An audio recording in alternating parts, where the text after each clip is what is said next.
additions or corrections to the agenda? No. Okay. Do I have a motion to approve the agenda? So moved. Do we have a second? All in favor, aye. Opposed, same sign. Agenda's approved. Move into the consent items. Any board members have any questions or comments on any of those? So those Cooney, that was all for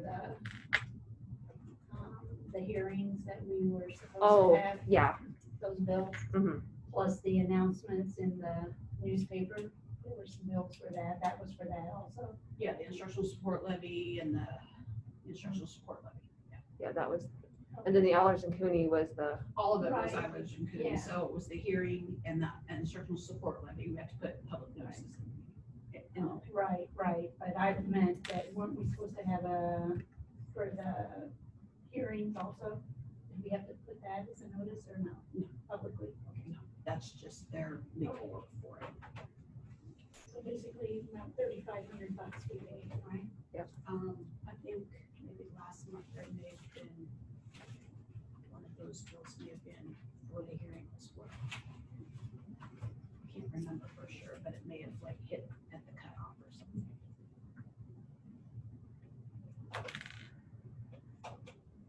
I can go back and double check that for you. And then that ingenuity for the 5, is that like 5? What, is that 5 that's what, people or? yeah, we have 5 seats. And so we use that for credit recovery. That's what we just always have that. So that's just a normal bill that we always have every year.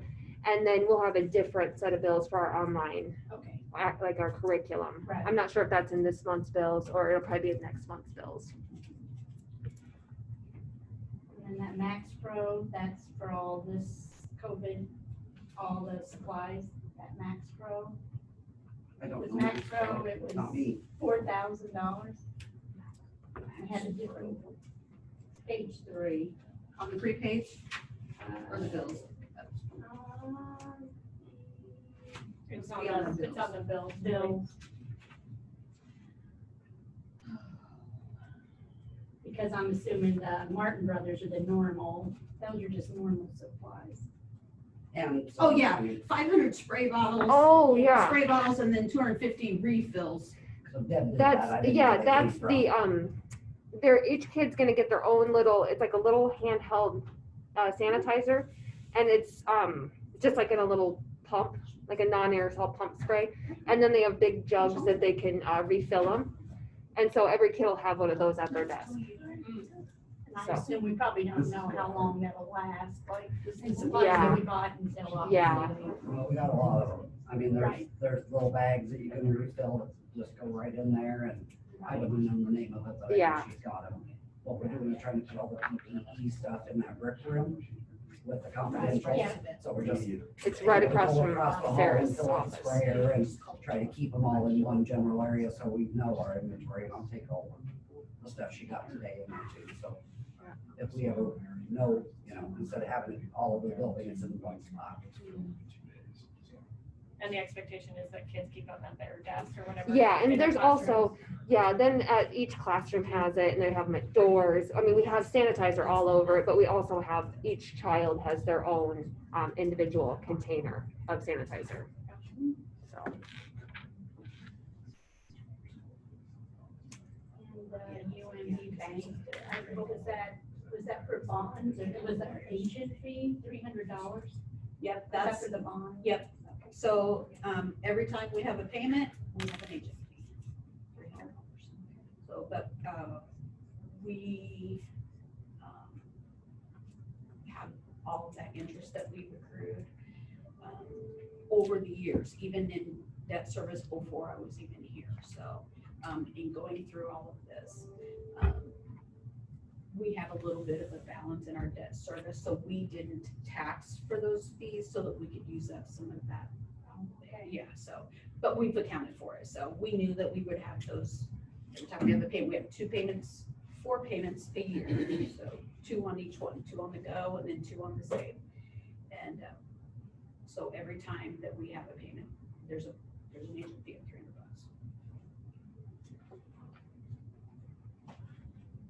So there's some furniture in the, just the regular bills, is that? That's the building project, yeah, and that was workspace. I just, well, it wasn't in the construction project part. It, oh, was it like 5,000 or Yeah, 4,000? yeah. That's special ed. So Oh, we used yeah. special ed funding, for that, so that we didn't have to use up our construction. We had them separated out. We did like, there was some extra. So we bought some furniture for the middle school and we also bought some special for special ed.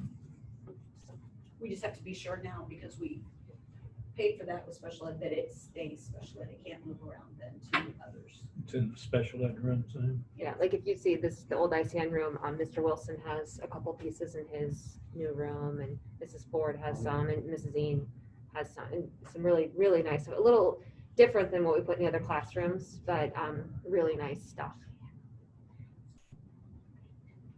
Is the storage on the prepaids, the storage, maybe it says our mini storage, is that Yep. for the product? Yep, for the project. And so, we actually have gotten rid of one of the, units, thank you, Pam.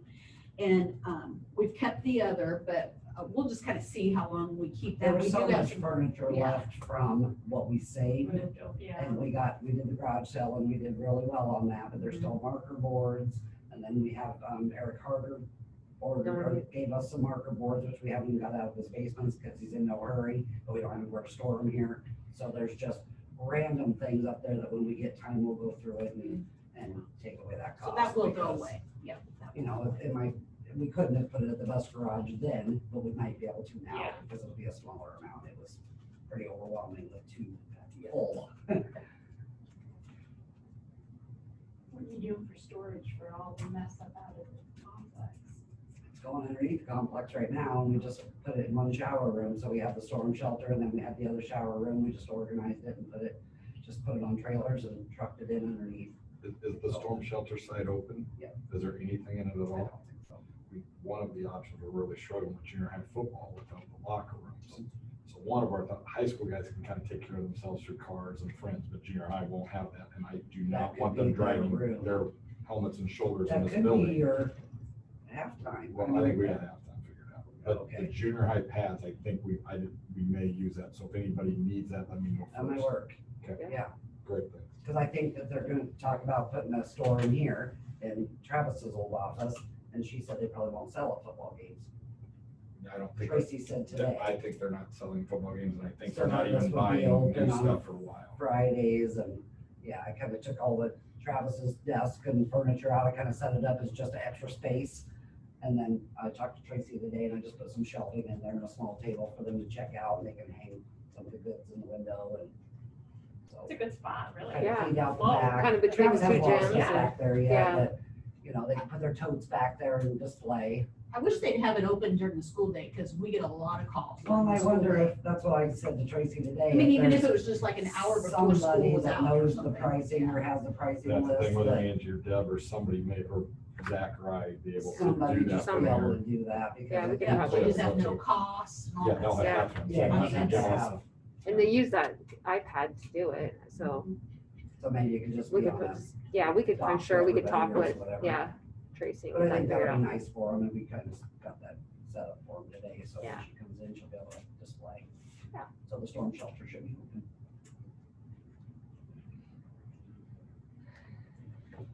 Any other questions or comments on the consent items? All that 25 AP exams, they're 25. That was, I read it, Juniors and seniors taking junior AP and senior AP. Right.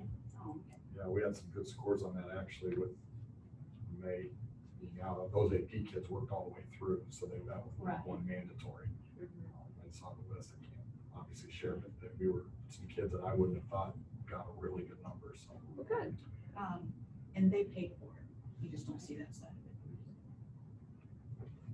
I was just surprised by the number. Yeah. Any other questions on the consent items? Hearing none, do I have a motion to approve the consent items? Do I have a second? All in favor, aye. Opposed, same sign. Consent items are approved. Doesn't look like we have any correspondence this evening. We'll move into the Baxter Early Learning Center report. Looks like we have their July meeting minutes. So I emailed Haley and told her that I hadn't gotten, board minutes since, I think it was March was the last time I had them, and this was all that she had sent me, so maybe they didn't have meetings in April or May or June. That's all she gave me. How long did it close? Is it a month or 2 months? So maybe they didn't have meetings. I think they had meetings though, because they were sending surveys out to parents, but it might have been just specifically on COVID.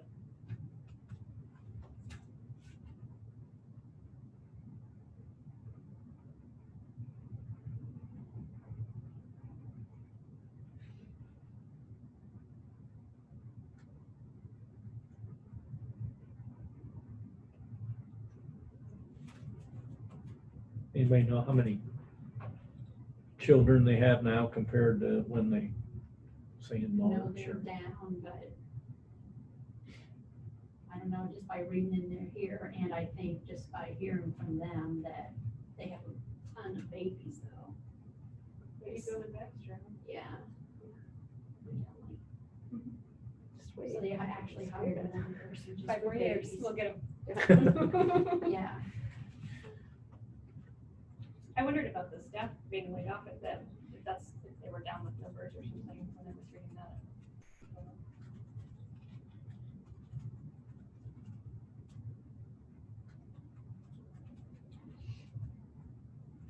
Any other comments on the Early Learning Center? Okay, we'll move on to public forum.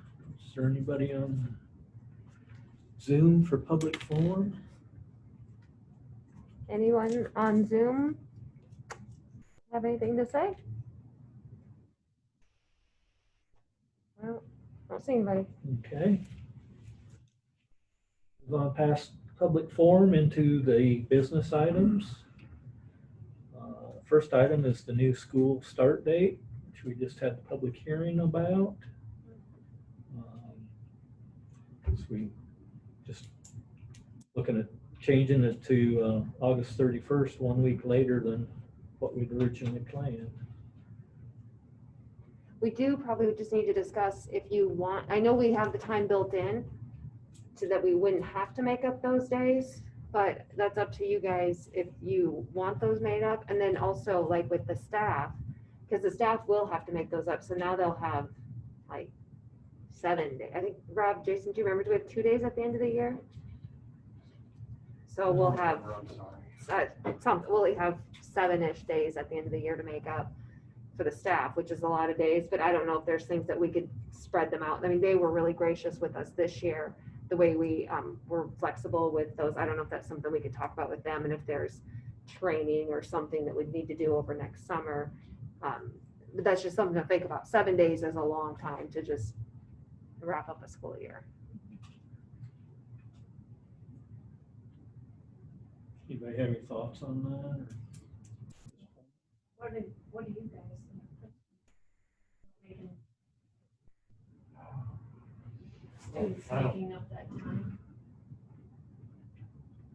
I just think it's something that I probably discussed later. I mean, we have no We have idea no how the idea year's what's gonna go, going on. right? Right. We don't know what the future holds for us, so obviously we're starting off 5 days behind now, but I just don't know. Yeah. I mean, I'd like us to get going and make sure that we can keep kids in the building and keep doing what we're doing before we start talking about adding days at the end of the year. I mean, who knows what's gonna happen in February, you know? Maybe Rob, I'm not trying to speak for both. I would just leave it on. So we'll keep that option open. Help me understand, the teachers would have to make it up because of the contract? Well, they have a contract, because their contract is for 189 days. And so we go roughly 180 days. And so we have a few of them that we use before school. And so then typically we would have used 5 of them for this coming week. And then 5 of the 189 would have been spent teaching kids, but we're just cutting those off. If we cut them off at the back end, like the 24th through the, whatever that first week, August 24th through the 30th or whatever, 31st, whatever.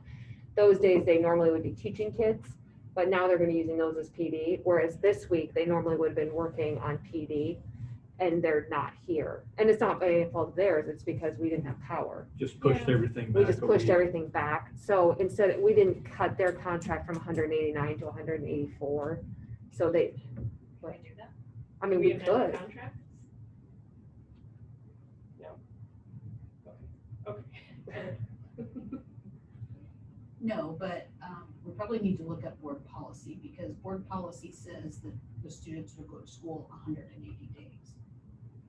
So we should probably make sure that we amend that anyway, because we've been going with It's- minutes. It's been amended Oh, to include minutes for, includes both minutes and days. And so, but it does say 180 days. so maybe we should have it say and or. I would, You just need to look at it. I wouldn't admit the teacher contract off 189. Yeah. If we don't make the kids make up those 5 days work, I mean, that means the year went awesome. Mhm. That means we're in great shape, and I would say we could absolutely find some PD, hit the end of the year to catch back up, because we're gonna be a whole, I mean, Mhm. we're so far behind where we thought we were, everybody is, Right, but I'm just right. saying, back to anything else we were talking, right now, we're trying to survive. And Mhm. all those initiatives have been on hold for a long time, so. no- And they have extra because they were shortened last year. Yeah. Yeah. I mean, that's on the, I mean, Mhm. in essence, they're making that up next week, because it was gonna be a 2-day. Yeah, so we added We those had in. 3-day and we added to a 5-day, so they're Mhm. getting 2 of those on the backside. But I would keep it 189. Yeah, If we extend the kids' days, Then they're they're gonna gonna use be them. fine anyway, so I mean, it's gonna be 189, so I wouldn't touch it and say we're 189. yeah. That's If you amended it for this year, then you'd have to renew. Then it's gonna. Kids, I would the leave whole open, the thing. Yeah. teachers are working 180, that's my opinion. Yeah. Jason, can jump in?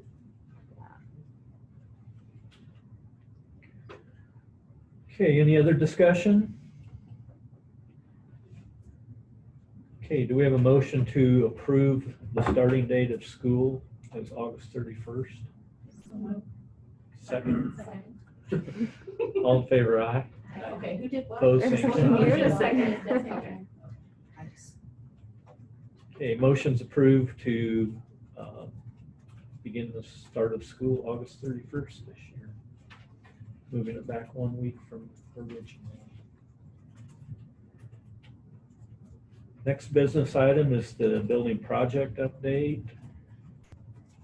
Yeah, and you can look at the budget summary, but I'd asked Pam to come also just to visit about, just kind of where we're at with things. And then I don't know if this is where we talk about the damage, or yeah, I guess we put it in there. You know, as far as the building itself, it's wrapping up. We have a few things, just last minute things that are just headaches. Like we're trying to get phones figured out, and we're trying to get last minute the door buzzer and just all this little stuff. So like the majority of stuff, like the furniture's here. Like if we had to open the doors tomorrow and teach school, we could. But it's just those little things that need to get addressed. So we're working on that. It was great. We had Connor back today and he was helping work through some things. Pam, is there stuff I'm I forgetting? think the new school looks good. I mean, we're gonna have to go through and just go through everything, do some floor scrubbing. We got behind here with Van Monen. He texted me tonight and said that they're out of the building for a couple of days because they're just waiting for devices, but he hauled out a lot today so we can get to our hallways. It's not gonna be shiny this year. We haven't been able to, and we did every single classroom, But it's. you know, and waxed Yeah. them. Yeah, the And new they- stuff looks And great. then Yeah. they came back in, and then we had heating and cooling people back in, so we're gonna go through every room, we're gonna sanitize again, we're gonna be ready for 31st. Even if we, you know, we'll catch up. So and there's little things like the colored lights in the lightning bolt. That's not here yet because there's Yeah, that's- pieces that are missing. So just There's gonna be frustrating some things. lights out, and there's some ceiling tile that they put back up, because we chose to keep the ceiling tile. They took them out and then put them back in, and their hands were dirty, and they just, don't look up and don't look down, just look straight in to start. I mean, it's just, Yeah. it's gonna be clean and we're gonna know it's safe, but it's been kind of a challenge. We hope they'd be done in June, and or even before, the 1st of June would have been great. Mhm. We might have been able to get more to hallways and stuff, but then the power outage, we were wearing headlamps. You can't work with a headlamp. When did It's the power come dark back in on? here. We temporarily got power, was it Monday? Monday afternoon. Monday afternoon, yeah, because Oh, yeah. Monday originally they afternoon. had told us we couldn't use the power because if the school's big enough that if we turned our power on, it would shut down the city. So we're like, well, obviously we need the city, the houses, the community needs to have power more than we do.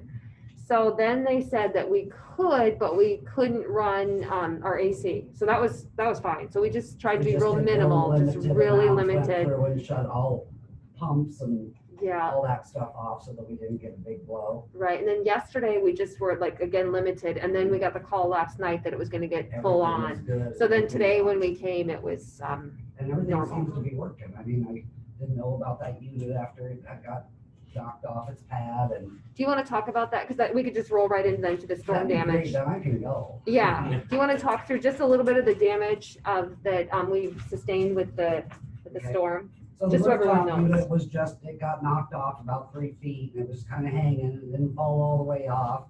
They assured me that it didn't rip out any lines or any conduit or anything like that. They put it back on, and it's clearly running. I'll just go through the storm was on the 10th. We started cleaning up on the 12th, because we needed a day to regroup and just let it all sink in. So we had, I'll just name them, I'll just do them. Couple of flags, of course, flag poles, or what the big one at the complex is sideways a little bit, and then out here, we'll have, this is all insurance claim stuff, the generator and the fuel and the rent for that, which was great. They had mom and said they had one at their shop, and I called over to Maxwell and asked them, and we got Collins and Maxwell set up with a generator for their freezers as well. So that helped so that our food didn't get spoiled. So So that's we the could- only thing we hooked up to, and then he Sure. the electrician kind of worked off of it to keep working on the fire panel and a few things, but, that we put it into the insurance claim and then the FS came, great, and just kept it filled up. So that saved all of our freezer stuff. We were 3 days without, the temperature was still good, but we needed to do something quick.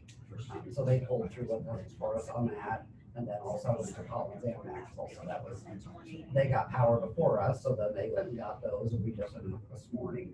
So our temperatures are up in our freezer, we didn't lose any food. They were completely stocked over there, and I haven't been over there, and I feel bad about it, because we've talked a few times, but as my new position is, I should be over there as well, but I don't know how I can be there when I was doing what I was doing here. So I'm gonna need to call Dr. Lund and just say, hey, when school starts, I'm there 1 day a week for now. And I've talked to their custodian a couple times, and they understand, but, I didn't know, can I go fix their disaster? Can I go, I can't do all 3, at this given time. And I probably would have been over there, if this wouldn't happen, but. So the generator, the wire that goes from the roof over to the ag building, there's 2 wires, one's a spare, one's the power to the clocks and the intercom, it got broke, and that's our wire, so we put on the claim. The gym floor, we have it tented right now. It tested wet for where the roof peeled back. It was testing 150 over in the corner on the north side of the gym. The rest of the gym tested out 80, so an RJ Roth company came and built 2x4s, has them up off the ground, plastic over that. These mats that put air down and then suck air out. So we've just done that corner of the gym on an insurance claim. They saw a little bit of cupping, not like we've had in the past, but a little bit of cupping, and this ensures that it'll lay back down and there's no water. So that's on until the end of the week for sure. We're still able to practice volleyball on 1 court. Was it from the roof thing or it's like blowing in from that west? From the roof, because I've never had water come down the wall before. Maybe because of the high lids under the door as well. Yeah. I was trying to, with my cell phone, with my auto scrubber, suck it up, and I couldn't really tell it was black in there. So, but I knew I went to it just as soon as we saw it, so it didn't like soak in and wait a couple days, so you knew that it was wet.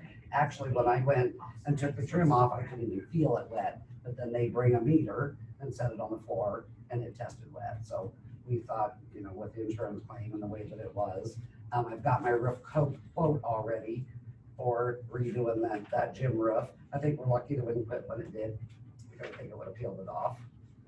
It's $5,905, and that'll go on an insurance claim.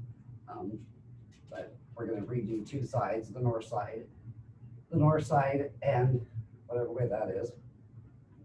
Is it kind of South and west. Is it South weather and tight west. now, or is it if we get another rain now? We put the cap back over, they're bending steel to do it. There were several places up there and they have all kinds of pictures, but where evidently the wind just whoops down and moves all the rocks and just rips places.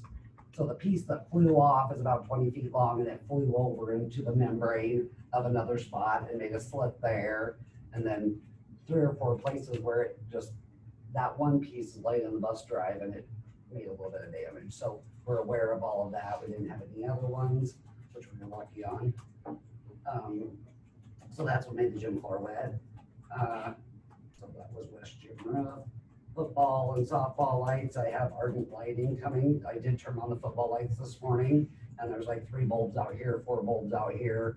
A lot of that is probably just from a fuse, but I just want to be sure that they're all pointed correctly. When I called them, they said, are they even standing up? And yes, they are. You're lucky, they said, you're lucky. So he's coming Friday. Bleachers in the grandstands, we had one set of bleachers go over the fence and we've moved those now because they're not safe to use. We've put them over into our damaged area and checked the grandstands today with an engineer and he deemed it to be safe.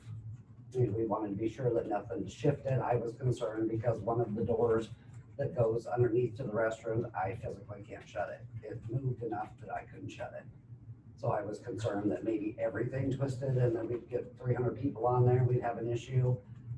He thinks that the way that the wind came, that it blew out the garage door, the window, and the other door, that it just pushed it right there. And it's separated from the main building. It's concrete here and then the grandstands.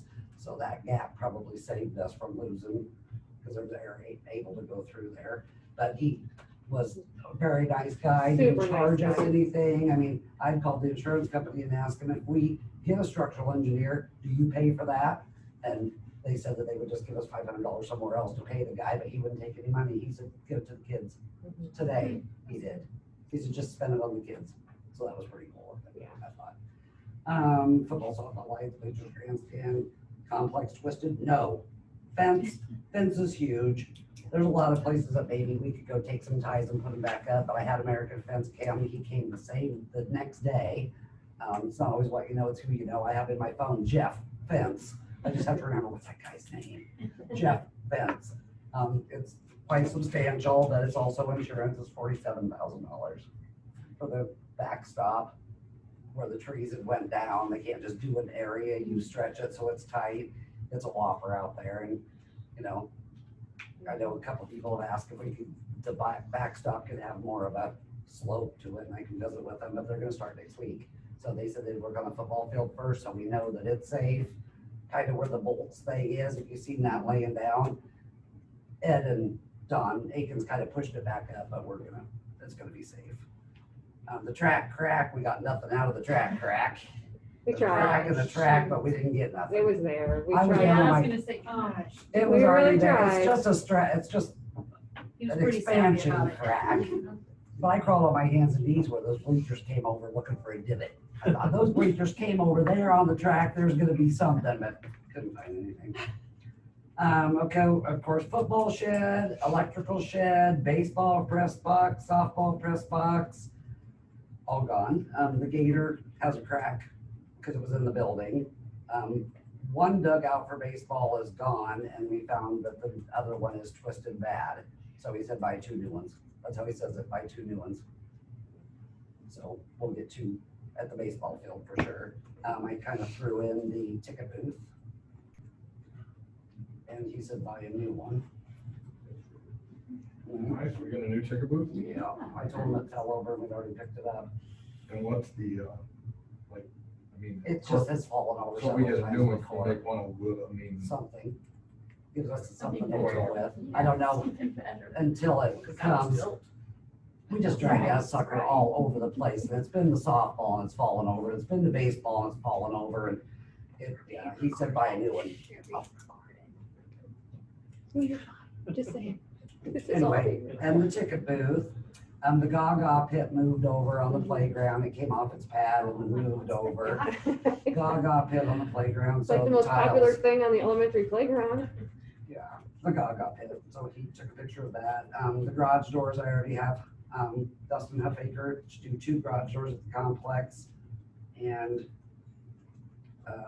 the sound system, I think, is okay. Scoreboard I turned on tonight and it came on, but I didn't get the controls out, so it has power, went through its diagnostic.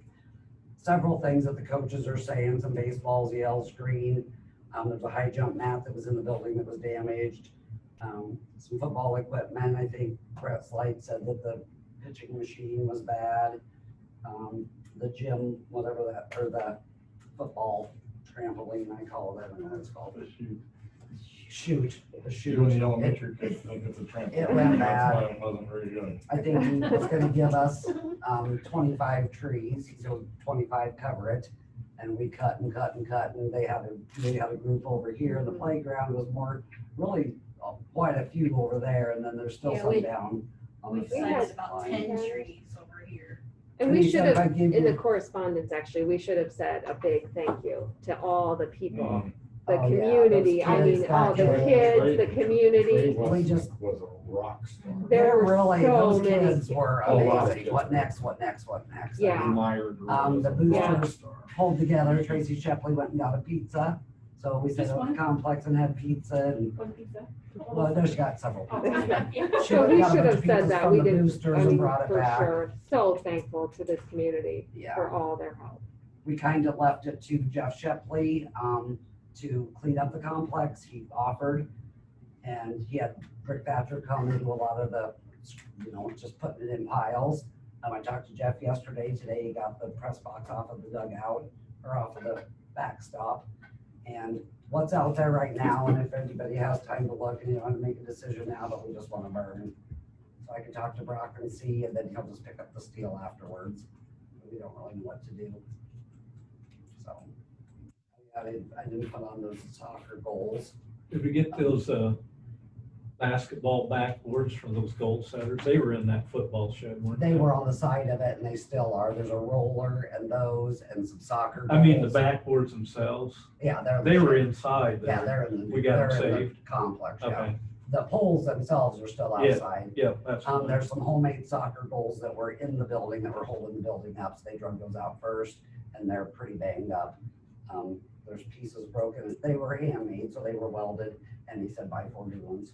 So it's up to you guys to decide if we have soccer, we don't have soccer, he said they're about $5,000 a piece.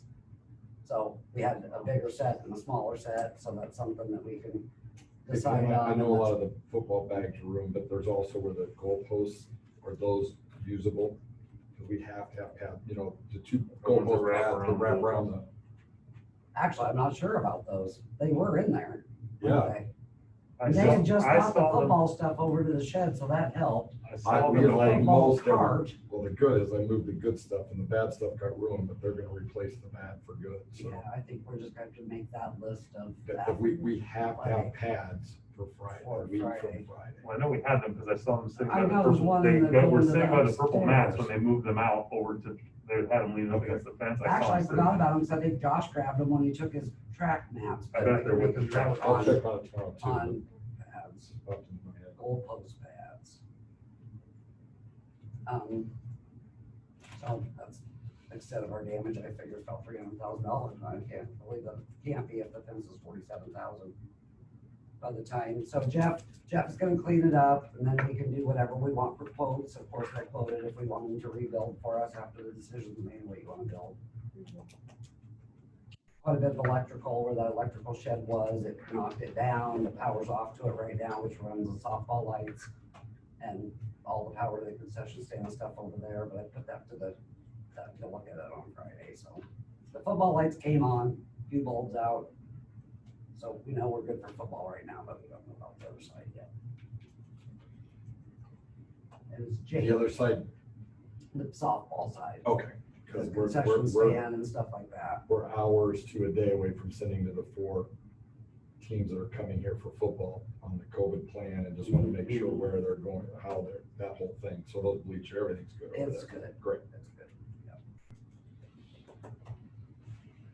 I think that's, I'm trying to get quotes and I got these 2 going. I had the doors inked there today. I quoted all the doors at the complex. I did the 2 that the insurance said, and I quoted them all because we put steel up this far and they're rusted in between, and just to see what it was gonna cost for a future thing, talk to them about instead of that concession stand window coming down, about doing a roll-up door, something that would, just for the future. But since he was here, I just picked his brain and asked him a few questions, so. Dorothy, or Walsh will be here in the morning to do the card reader. He texted me tonight and said, how about 6:30? And it was supposed to be 7:30. I'm like, I'll be there. Walsh will be here bright and early in the morning. And I think that's about all. The commissioner's been here working on stuff in the building project part, but the damage, that's about it. Just about it. There's a lot of it. Any questions on the damage or something? I mean, I don't know about that fire. I don't know about building it. Or do we have somebody haul it off and they just come get it in dump trucks and haul it away? Do we feel Who like suggested the fire? Jeff? Oh, Jeff Shepley. Well, actually, Rick Thatcher did. So Jeff, I talked to Jeff, or we did. Rick came with it and kind of smashed everything together. I think he did it as a goodness of his heart. I don't think they were gonna get billed from him, but they talked about a fire, and I don't know if that's something to do or we just hire somebody to haul it off. They wanted us to put steel in one pile, wood in another pile, where you'd be 3 months out there taking every screw out to take the steel off the wood. So, I mean, it could be a decision that you guys make. I don't know what's best. I think I'd lean just to haul it off Haul it or try off. to burn it there. I mean, then you end up with nails and screws and whatever. Well, and I if they mean, do it on that pad, that'll ruin the pad. it'll ruin the pad, and that's where Right. it's all setting at. And I do. I think I'd see Haul if it? we could haul it. Just personally, kind of I don't put know, it out to some I don't want to people. speak for all the board, but Are there like a lot of big pieces of metal though, or? Yeah, it's a metal on the Well, it's just wood, a so can. then it would just be light a fire and So you whatever. couldn't scrap it or yeah, whatever. it wouldn't be. that'd Well, and be- I have a dumpster out there So from we, Car Country. yeah, we tried that, we Yeah, we looked took- into that, and they said that that scrap isn't worth anything We right now. did 2 loads to Car Country, and then they left this an empty one, and there's some steel in it, just Ah. garage doors But and even to stuff. take it So to they ground did- it, to Yeah, get money, it's they would not charge worth us. anything to Right. keep. So I can look into, or maybe you got an idea of who could haul it off. Yeah, I don't know. I mean, it might be like Mid-State, I don't know. I don't Just know if as they somebody has do dump that, trucks, but but- yeah. So what's that big long trailer that Thatcher's using that has, it's like long and they're putting all the Side Is dump. it The side dump. side dump? I heard say somebody didn't have a tarp for it though. There's probably companies out there, I don't know. They just have to bring a machine to be able to pick it up and put it in there, because all we have is our little skid loader, so. Right. Yeah. What caused the roof leak in the new bathroom? Did they get that There was, fixed? yeah, There it was was a a vent cap at the vent, bottom. a vent or a vent that didn't have the top on. It wasn't screwed down Yeah. properly to begin with, or I sucked it maybe right not out, screwed and down it at all, didn't so. make any damage, and Connor went up and screwed it on, so it wasn't. Yeah, and The that, ceiling tile probably replaced because water ran through the ceiling tile, did it damage the ceiling? I don't know, I didn't look. I haven't been over there since it's been daylight. and that condensing unit up on the top, they didn't have to bring a crane in. Yeah, they just moved They were it. able to Just move it back jacked it up themselves, and and it's moved it already been over. bolted back down and everything, so we thought that was gonna be Yeah. a chunk and change. We had a pet bat, thanks for coming to get that out. Did you get that? That was so funny. Yeah. Just left yesterday, just left yesterday. He goes, are you still at school? And I go, no. He goes, well, there's a bat hanging in Angie's office. And it was a fat It one. was That was the big. fattest bat I've ever She seen. freaked out. She didn't care about the So I 100-mile-an-hour winds that drove- was blowing us away, but So She she didn't goes, I like the thought I bat. saw something, but it was just hanging. And he was about that big. He was pretty fat, even before he had his wings Oh out. my gosh. See, they So lost I all went their and got homes, this. they lost all their homes. I went met and two got my of them. backpack We did you back. have got bats this week? Oh, Yeah, it's bad. They're bad, evidently. Because right out by this front door, there's a bat. And there's bat poop, and I can't get him. Yeah, I it's sprayed been a like long time. 20-foot spray up in there, but Anyway, I set them up. I had it in my backpack back, so I went across the street and I dumped the bag and I'm poking a stick to see in the bag and he's not in my dirt. So I look in and his eyes are in the hose. He was stuck in the Oh, my hose. gosh. So I just watch him, I'm out there beating the hose until the back comes out. Then I just grabbed my stuff and left him there and I left. He was, I mean, But surely he was still alive. he was still alive, I didn't kill him. Good, No- very no good, way. very He was- good. He looked right at me and I got him out of that hose. Oh, thank goodness it was in Rob's office and not mine, because you'd be looking for a new superintendent. I would have had a Got him. So any Well, questions on any other? Needless to damage? say, Pam's been busy. Yeah, it's been pretty good. Been a Was big- anybody at the school that day? Yeah. Or were you They here? You- were in their some of them office. were. Me and Angie were in my office with Forbes and Travis. Deb was out here filming it, and I'm sure I'm on there going, Deb, I'm scared, Deb, I'm We scared. had teachers go to the basement, like, Teachers in the the Oh, basement. shower in the room. store, you mean? Yeah, Yeah. Sandy Oh, Hoffman the was gym. under her science Me and table. Tammy got stuck in my car. We were in my car and we just pulled into Danny's shop so that if a tree came, it'd have to come through the back of my car. And we just hunkered down in the seats and it was just. There was a family that got caught on the bike trail. Heard about that? No. Yeah, well, I heard somebody was walking, they wondered. They were riding their if that bikes, that family, Yeah. and it came up and they dropped their bikes and they took off running. They hit in that culvert by the gravel road, the new culvert. that they put Luckily, in. there was a culvert. They got in there and Bad. stayed there, and then they walked up the gravel road to, Colines, Coline's house, I think. Yeah, from the gravel road. Joel, No. Marlon. Marlon. Marlis, yeah, Marlis. yeah, Marlis, okay, yeah. Mom, And, she was in her barn and got trapped in her barn. She couldn't get to the house during the whole storm. So they ended up getting up there and, they actually called 911 because they were in this culvert and they didn't know what to do. And 911 said, Stay there. we won't be able to come get you, so just be safe, find a safe spot. They didn't know what to tell. Lounge up. Oh, Mike Brandon, did you hear what he did?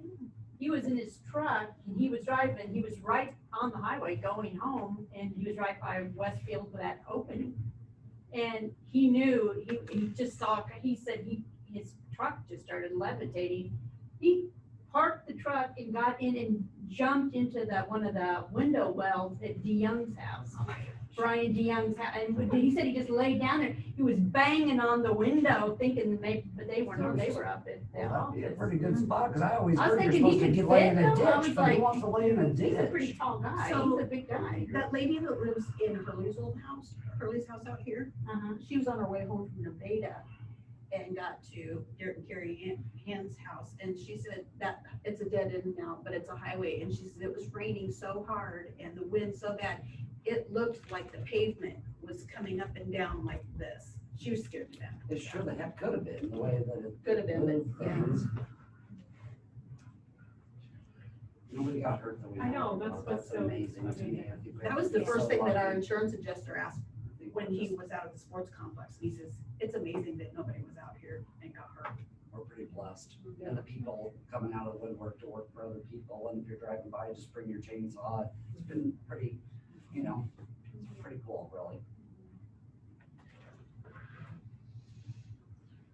Okay, I guess one thing on the building project, I talked to Dale last week on the floor tile that's, how it's mismatched a little bit. And he said it's kind of back and forth yet between the installer and the company. But he said that he contacted Jamie and Jamie contacted Julie, that we're withholding double what the cost of the floor tile was. And like Dale said, we'll win in the end, but. That's good to know, because I just, I'm not supposed to look at it. Connor says, I thought you were over that. I said, I'm not over it. Yeah, if you don't know what we're talking about, the floor tiles, it's like, The dark gray there's the color. dark perimeter, but it's not like in any nice order. So it's like, what they did was there's like gray tiles and then they accidentally put some of the tiles, like reversed it. And so it's a different shade. And so it doesn't, it's not random enough that it's random. It's like, just looks not right. Is it in the comments area? It's in the It's comments, it's everywhere. everywhere that Yeah. tile is. So mostly just the dark gray are gonna be Yeah. listed on the. But there's a little, Off-white color is good, the but then purple's a they, little bit too. Isn't there a few purple spots? yeah. And so we just kind of like, Then they came back That through doesn't from where look the right. So one looks like a contractors had matte, the scuffed. other looks like a gloss. Yeah, and the color is just not quite Yeah, it right, and doesn't so, match. so we're fighting with them about that, so, like Dale and Connor said, we'll win, because we're holding on to the money. Well, then they came But- back through and just changed random tile that, whatever the guy's name is, that put old tape everywhere. What was Oh, his Jason name? Cooper. Jason Cooper, yeah. And so they had to change those, so then they just put in another tile and they have no wax on them. So they tried to wax, and it wasn't like my wax job, and I'm having a hard time looking at it, but now they're just a non-wax tile in the middle of where they tried to wax, so. If there's It'll blue look better next year, I think, tape, Gary. don't they know, so I have like 2 or 3 in my office, I'm seeing. them Yeah, a lot don't of take the blue places. tape, like, No, but Yeah. do they know? yeah, Jason Cooper is the one who put that on there, and so he won't sign off on it till it's fixed. Yeah, he'll be back, to check it again and check it again and check it Yeah. again. And then the other thing I would say is if you've noticed the sign on the press box is a mess. Does anybody notice that? with me and Yeah, we Jason? have, The Orange orange all- on that. It's yeah, all orange, It's turned so orange. it's turned orange. It Where'd looks, that it come looks from? burnt is what it looks like. So Jason Finch made the black to be able to put the graphics on it. So now the graphics person's telling us, well, it's because of the, and Jason, I'm sure did it That's as it back. volunteer.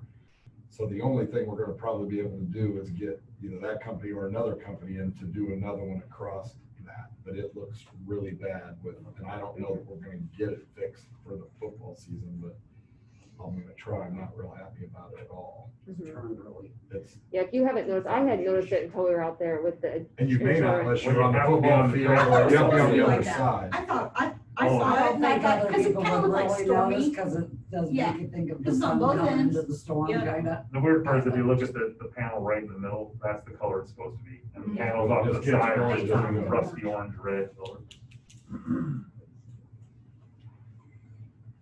Football will go on with it there, but Yeah, that's what, but. we shouldn't be advertising it, so everybody's watching this, like, now everybody's gonna be like, oh, that's cool. yeah, I'm gonna go with it. I was all messed up. And I think the benches are ordered, Dale has, so whenever they come in, we'll bring a skid loader in, forks, and get those set, so hopefully before school starts. But So are you thinking about still doing sort of a tour, Well, like a virtual tour? sort we of wanna thing, get or- things shined up, as soon as we can get things kinda shined up and ready, we can, and then, since we're just kinda going random here, we're gonna, do a ribbon cutting for anyone who can join us on the 24th, just that very first thing at like 8 a.m. So I realize most, like, people have jobs and you won't be able to come, but if you're all welcome to. So we're just gonna do a real quick little ribbon cutting. I don't know, I think the city council, the Chamber of Commerce is gonna try and send some people. I don't know if they have like giant scissors. I don't know. Oh, do you? Okay. You need those, do you? Yeah, we might I need have those. those at my house. Good photo. Yeah, so, and then I invited the Daily News, Jamie from the Daily News, to just come take a couple pictures. I've never done a ribbon cutting, so I'm not really sure what goes on. So if anyone has been a part of one and wants to kind of take the lead or tell me what we're supposed to do. So we should have somebody, like if we did the Wednesday of the week, like they're coming Monday, right? The teachers are coming Monday. Mhm. What's that date? The 24th. That is the 24th, that's Wednesday. No, that's Monday. We're doing that ribbon cutting first thing Monday morning, and then we'll cut the ribbon and then teachers can come in and like grab some coffee and donuts.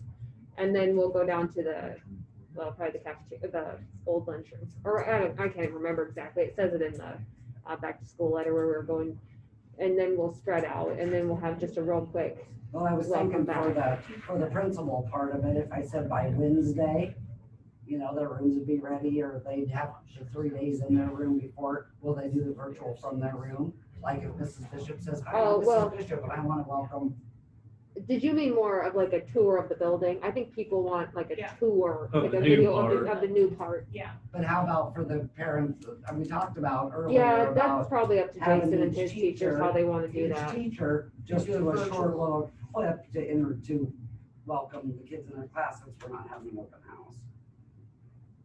Do you think that that's? Jason, And then somebody take They're all on like. kind of individually brainstorming some different Yeah. things because we aren't doing an open house. so. right.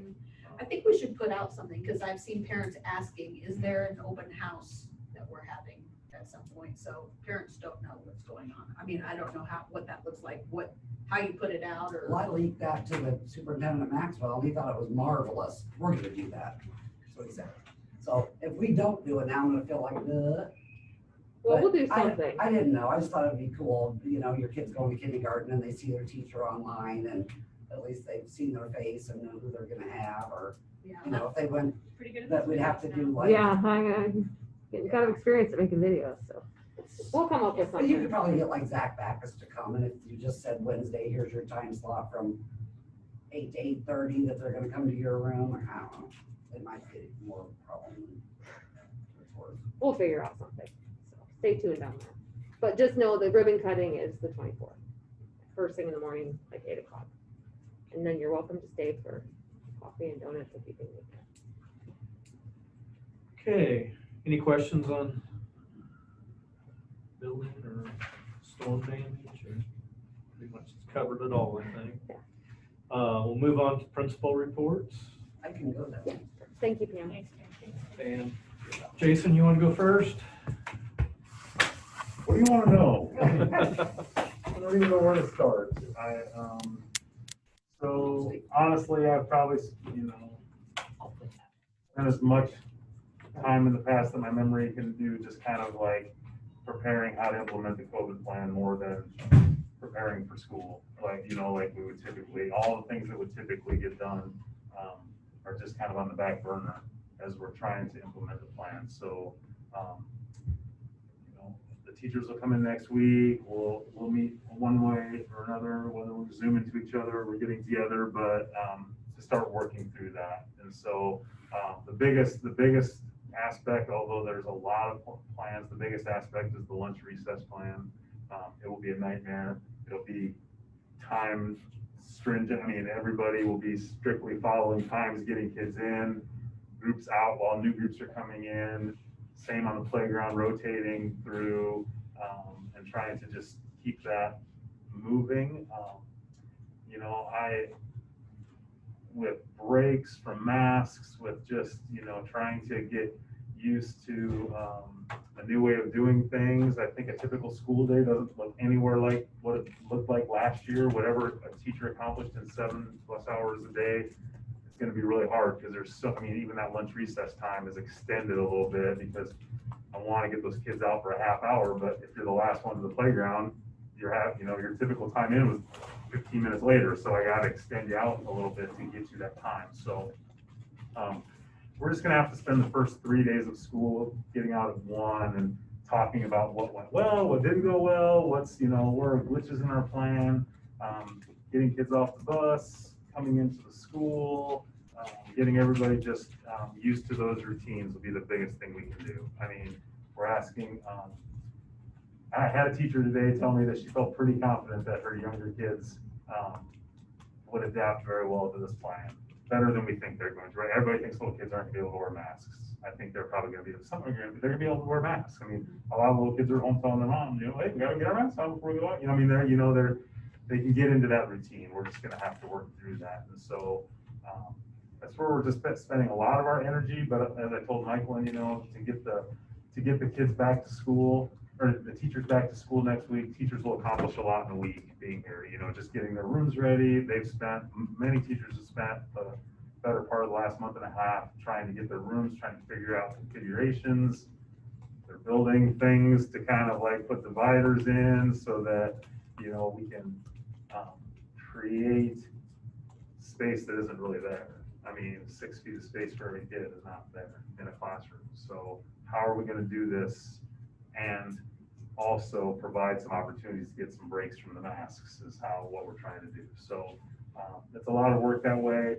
I will be happy when those routines are set and we're hammering away. Like Rob said, all the initiatives we had going last year have been on the back burner since last year, and we want to get them back in place. And so how can we do that? So a lot of our new illustrative math stuff came this week, and I came down to the school on a day to unload a semi truck full of the stuff, and I said to the teachers, you know, when you're sending excitement about math materials coming, I mean, you're really reaching for something, right? When the storm might happen, and your big excitement of the day is the iron materials came. So, and you know, they're excited about it, but that's not the forefront of their mind right now. The forefront is how we're going to get kids into the building and how we're going to keep them moving through. I'm a little concerned, I'll just say openly, you know, not every kid has responded to whether they're gonna be online or not. Just got an email that, yeah, my neighbor's kid's not coming either, and they're not on the list, and so like, you know, I don't know what to expect, how many are gonna be gone, how many are gonna be here, because right now our online numbers are pretty small, really. I mean, we're 10, 11 elementary kids online, but there's still 50, 60, 70 kids out there that haven't responded to the survey, so we don't really know. I don't know how many of them are elementary kids, so I don't know how many we're gonna, but we've got a whole bunch of new kids in our district. Like huge, I think we have plus 18 to the elementary, kids that are brand new to our district. They're not Almost open enrolled in, are they? Because we're not approving that many tonight, we're. No. No, they're not overall. They're all moving in. I mean, so many moving. I just signed up a new family. They're gonna do online, but 2 kids, and then we just had a family, Marshalltown, their house got destroyed. They needed a place to live. The Baxter was the closest town to Marshalltown they could find a place to live, so they're moving in, they're renting a place and enrolling their kids today. Another new family. That 18 doesn't even include, so a 3rd grader and a 6th grader. There's just Yes, another kid for the 6th grade. there's just bucket loads of kids. I don't know. Don't you agree? I'm not Yeah, no, for exaggerating, sure. am I? I mean, Greg It's is a almost little bit, 35, 37 new kids. Greg is district-wide. nervous that he thought he ordered plenty of Chromebooks and then he ordered like, oh, I'll probably have like 10 spares. He's like, I don't know that I'm even gonna have enough to go around. So, which we're excited about, but like, we just gotta get him here and like figure out what we're gonna do with them. Yeah, So, our great kindergarten, problem. will be pretty close to 20 plus kids per class now. Wow. They're almost like the 2nd grade, Yeah. you know, they're gonna be 20, 21, I think. They're pretty close, if not half that right now. So it's crazy. That's good. So anyway, if there's something specific you wanna know about our plan, or, cause it's just like, it's all just in my brain, like just mush, Like like, the email you sent this morning or today. yeah, this afternoon. 4.5 pages. Yeah, well, that's good though, I think. 'Cause Yeah. It's like, I mean, it went basically from start to end and that's the best you could do. I mean. Yeah, I mean, I tried to like get that out so at least people could see, you know, kind of what our plan is and how the day will look for those that are curious. I worry about the first day of school a little bit, right? Because all the kindergarten parents are gonna want to be there for their My kids. And concern is. how am I gonna get them social distance and how, so I'm gonna do my best. And I told them, you can come in the building with your kids, but we're gonna get them in, get them acclimated, get you out. Like, that's gonna be our one exception day, you know, like, and then we don't want, I mean, our visitors just need to be minimized. We just are gonna have to, but You can keep it less than 15 minutes, right? I understand the anxiety, Yeah. right? So Yeah, that we can tell him, less than 15 yeah, minutes. if we're masked up and we get in there Right. real quick, and you know, the parents can feel, they didn't get a kindergarten roundup. They didn't get those opportunities as kindergarten parents and kids, so we have to have some concession. Yeah, there's no meet the teacher night, so we're gonna have to do something to put their minds at ease a little bit and let them come in and see the classroom. And, okay, you know, because obviously there'll be little kids that don't want to be left there, you know, so we're just gonna have to do our best. But Did you forward that email? to me? I can forward to you guys, sorry. I I had a kind of sent it couple- through JMC No, that's to okay. elementary. I had a couple of parents, elementary parents ask me, you know, and I'm glad to hear that you just sent it out.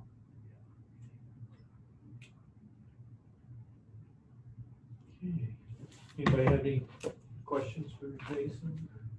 Okay, we'll move on to Rob. Well, start easy and work to hard. I'm in the same boat. I probably, some nights we kind of grasp at straws what to share or be academic and things that just we know I have a whole page. I know we don't have time, so I'm just gonna try to hit things I want to make sure go in the notes and then share what I can. I want to thank Colfax Mingo because we didn't have a volleyball place to practice. I've reached out to 4 schools. I guess is the maybe soon to be acting AD, but took the horns there and turn down. I also want to thank Iowa Power Volleyball. So we're going to try to send them, Julie, a little something just for opening and turning the lights on and letting us have that for 2 nights. But Colfax Mingo stepped up and said, come on down once our girls are done. Because of the COVID, I mean, most schools would have just said, yeah, come on in. But they're trying to quarantine their teams. The last thing you want in, but they were over the top working with me. And of course, the first time we're going to go down with the lights pop back this year. So, but I at least wanted to reach out. I put it out on social media. We're going to have a homecoming and a senior night. That's kind of the biggest thing I've gotten from our athletes anyway of the 3 sports. And I said, yes, we are. Senior night, we're bumping up as early as we can, just in case we get pulled on both volleyball and football. Homecoming is down the road. We don't know what that's going to look like, but my answer is yes, we'll have one. Jason's, I was actually reading it tonight, is really good. Where we're at in that whole thing is Jason, Dennis, and Josh, Travis, Dennis, and I met, and we have a plan that's a draft. Sent that to our BLT, and we've been working off that draft. BLT is actually going to meet Friday. I think we're close, but I really wanted the teachers to, I mean, there's some things like no lockers, except in the morning for a coat and bag. So, I mean, there's just a lot of things. Jay's talking about AM time, so now teachers have to let kids come into the room by 7:45. And there's a lot of teachers that are bowling their backs on certain things, and we just have to have grace and we have to have flexibility. But if the BLT can say, here's how we're doing it, we'll be better than Rob saying how we're doing it. So the parents are going to get a long email, just like Jason's over the weekend. We'll meet Friday. I'll organize it Saturday, Sunday. Before that, Zach and I have been working on this return to play plan, which is just massive. It is eaten up between everybody canceling and what it's going to look like and how we're practicing and how we're playing. It's just been endless. So I just started to get my feet under me from the building side of things with some people this week. Mental health's a big one. For as much as we're talking about academics and losing initiatives and all this stuff, I'm really concerned about our kids mentally and where they're going to be. So right now we've instituted an advisory time. We've instituted a survey that's going to go out after the first day or second day of school once they get in here and say, where are you at with masks? Where are you at with social distancing? How are you feeling? We're going to get both sides, but we're going to start to gauge where our kids are at. We're also thinking about a kind of a red, yellow, green plan. So Travis knows who he's working with, talking to, getting comments home. As much as we want to get kids in here, that whole mental, and then if and when they quarantine for 14 days, how are they feeling going home after they just were with their friends for 6 days? Now you can go home for 14 days. And I mean, it's going to be a challenge. So right now, mental health is at the top of our list. Maybe moving to the really top of the list will be, we're having already issues politically amongst staff and amongst how we're handling things out on social media. Kids hardcore on social media that's going to walk into our building and be a problem. I was kind of hoping maybe it wouldn't, but now I've got multiple things. Jason knows a couple as well. So one of the questions I have is, what legally is our stance on social media, Facebook? Where is that line that people, can we have teachers say on Facebook, the mask thing is stupid? I don't know the answer. I'm struggling already with that. Or let's talk about Black Lives Matters versus All Lives Matter. Where are we at with people and on our staff, let alone our kids? Because our kids are out there. I mean, there is no middle ground anymore. I mean, I'm feeling it going like this. And then when we open our building, especially at our level with kids, but if the staff is at each other right now, I'm feeling really not very good control. I feel like Jason had a really good conversation today. If teachers are not requiring the masks when they should be in the room, we both are on the same page. We're bringing them in. We're going to tell them once, then we're writing them up, and then we're sending them home. So that's how that's going to go. And it's real easy with kids. We have a distance learning plan. So if you don't think that you can be in that lunchroom or go through your lunch line with your mask on, then pull it down to eat, we're going to go home. I mean, that's where we've decided that we are going to be with this.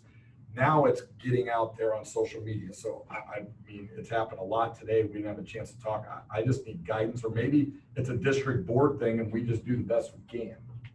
We can certainly check with Matt Carver. There's policies.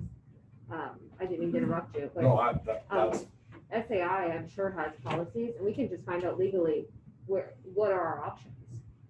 Have you checked with Matt at all? I mean, I've done this a lot with things like the Confederate flag, so I kind of know where we're at. The problem is it was always students. Mm-hmm. So we haven't had the line with staff nearly as much.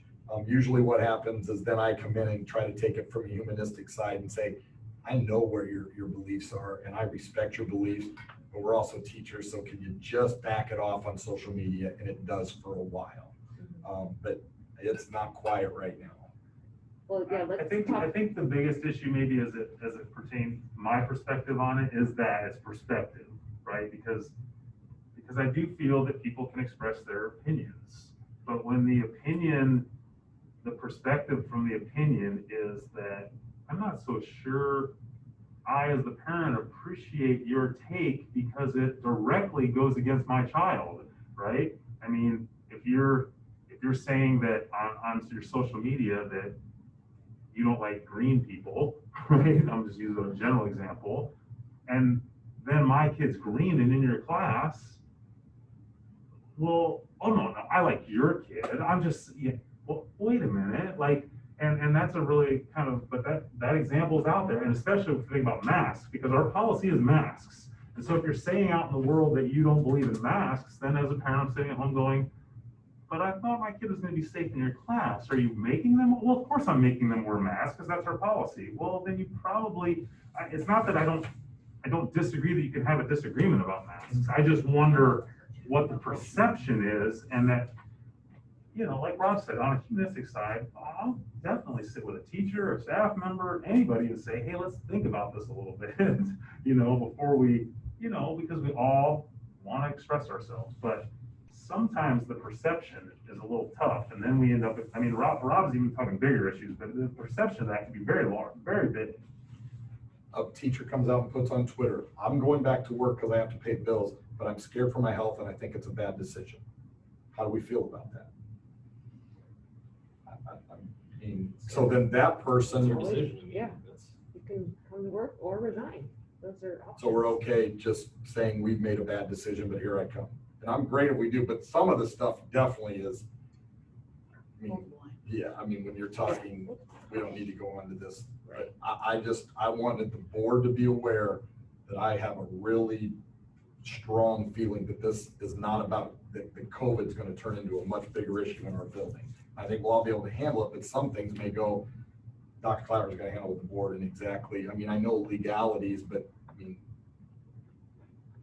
yeah, and then heard a school today, I mean, teacher refusing to quarantine, After an exposure?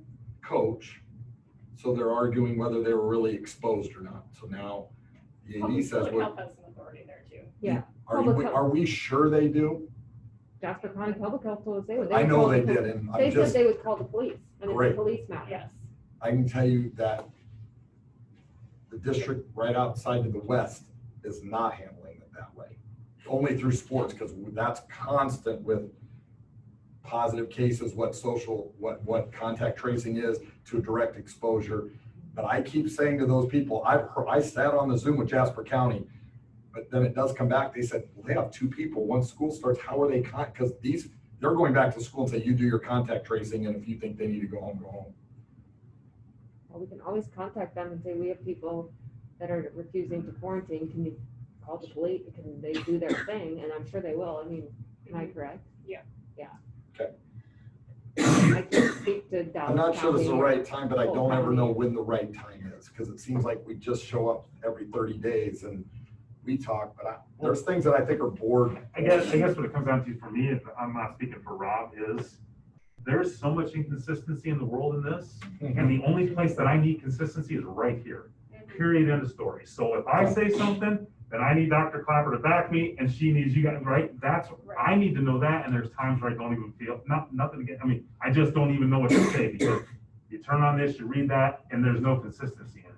So if I'm gonna be the guy that's telling a parent who's saying, my kid's not gonna wear a mask, I'm gonna say, well, then we have an online option for you. Right. But then we turn around and go, well, then then why do we bother?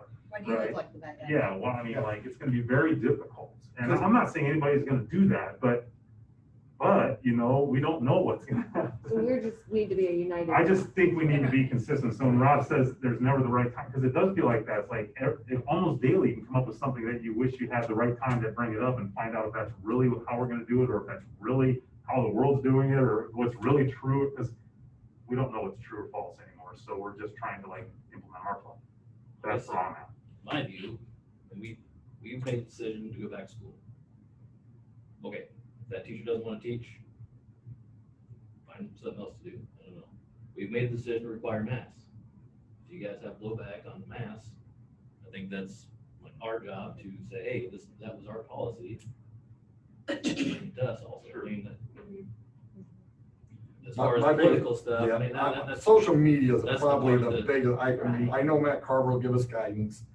I know that we can't, I mean, it's hard to meet with teachers right now, once we get into the building, maybe the social media, but I mean, let's just be honest, we have the extremes on the right and left in this building, and I'm feeling like we don't have many that are listening, and they're gonna come in here, so I just don't need the kids, I mean, if they are, but My hope is they would be professional at Exactly. their job and. I would too, but building- they're not.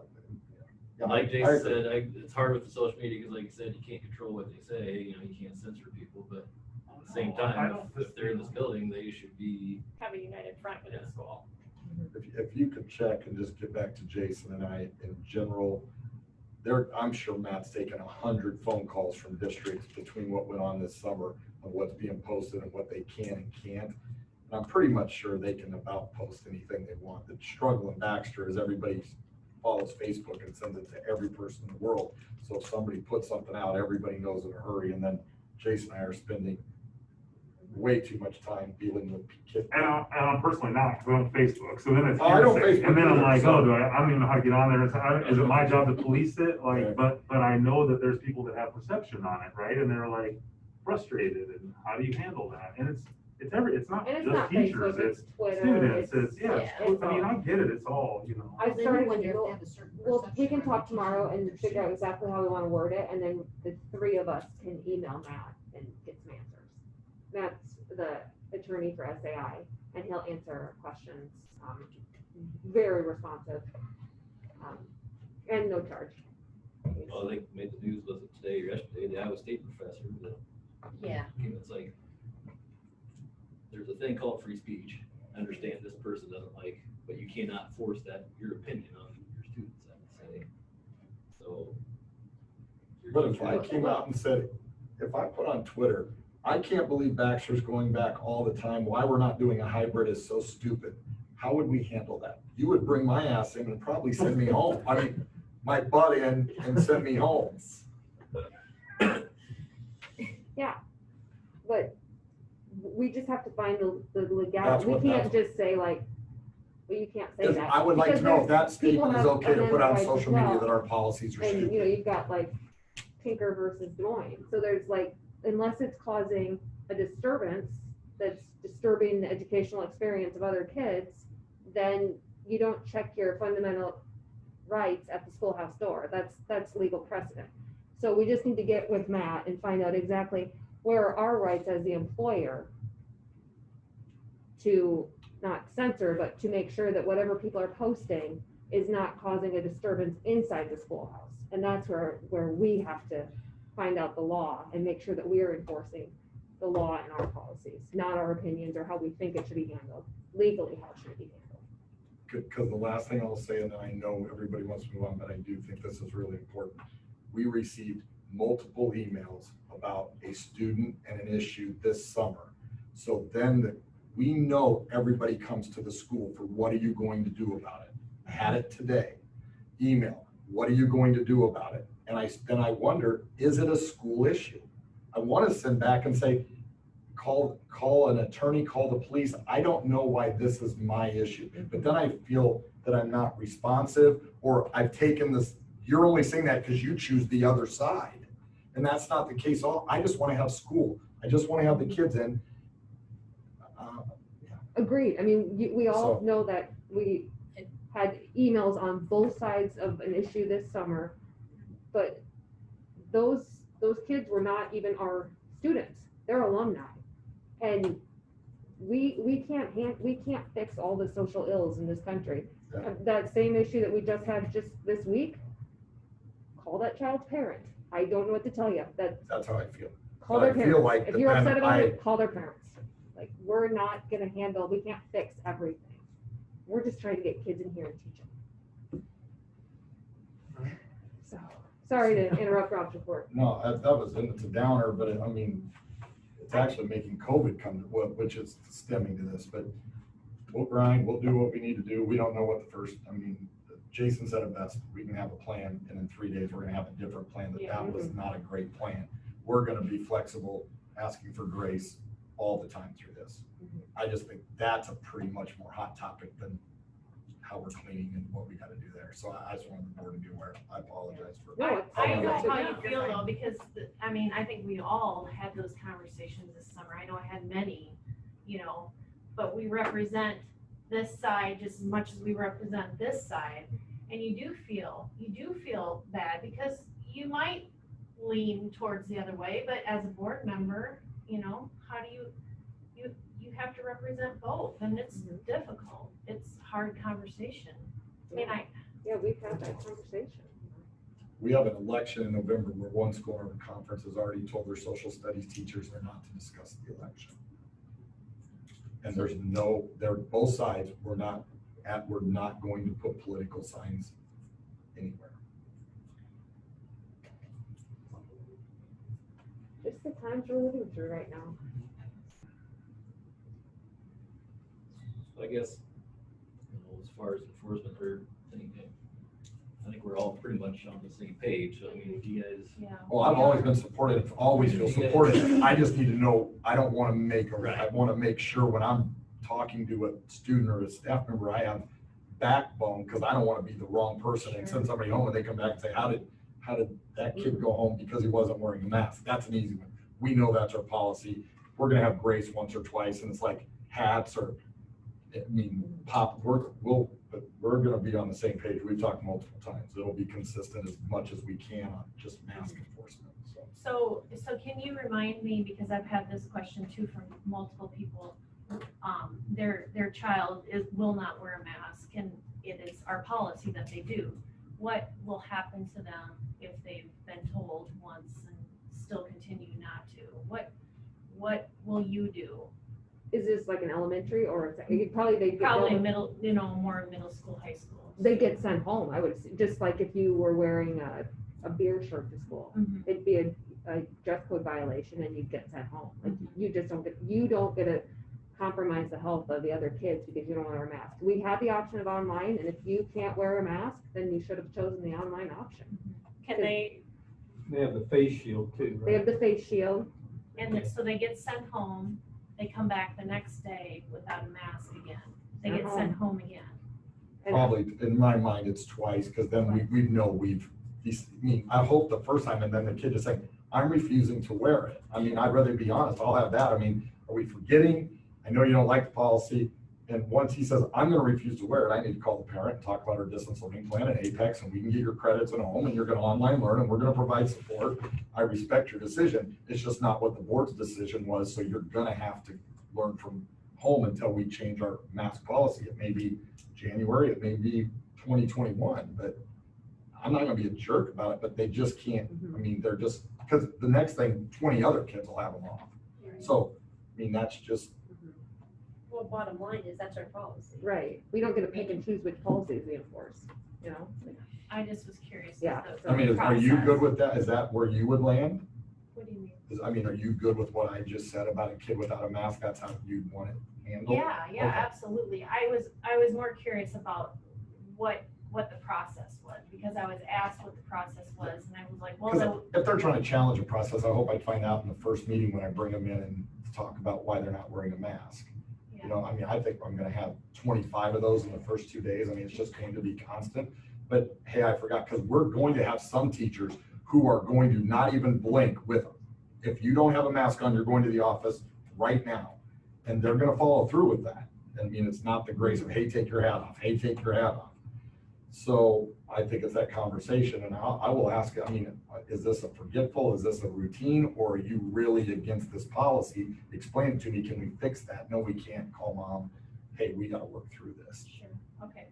So if we have that situation, can we transition a kid to be 100%. remote? Yes, they could go Because remote. if you start out remote, I remember you saying at the last meeting, you can't switch, you can't Right. decide that you want to come in But it- person, but we can go the opposite Right, way. You can go they would remote. have, but the Okay. problem is go- they would have to start at the beginning, because it pre-tests you, so you're on a different curriculum. So if you do it right away, you're only gonna be a day or two behind, but if you partway through the second quarter decide you're gonna go to the online option, you start over at day one.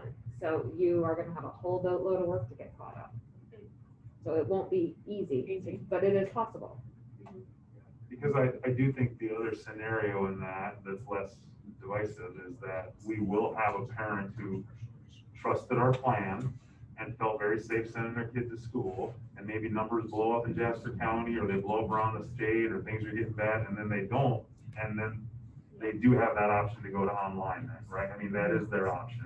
And we're finding out more and more, the problem, maybe for the public to hear is, we haven't all been trained in Edgenuity yet at the elementary building, and I was very much under the assumption that we didn't have a lot of control over it, right? They pre-test and then it builds a plan for them and away we go. But I'm starting to learn that we actually have a little more control than we thought we did. So there are some possibilities if a kid starts with us and then they feel that they need to be at home, that we might be able to manipulate things a little bit so that, you know, they're not starting all at the beginning again and working up, that we'd be able to pick and choose things to get them kind of keeping with us. So I don't know that 100% fact. We still have 3.5 hours of training next week on that, but we're getting bits and pieces that we have a little more control than we thought we did.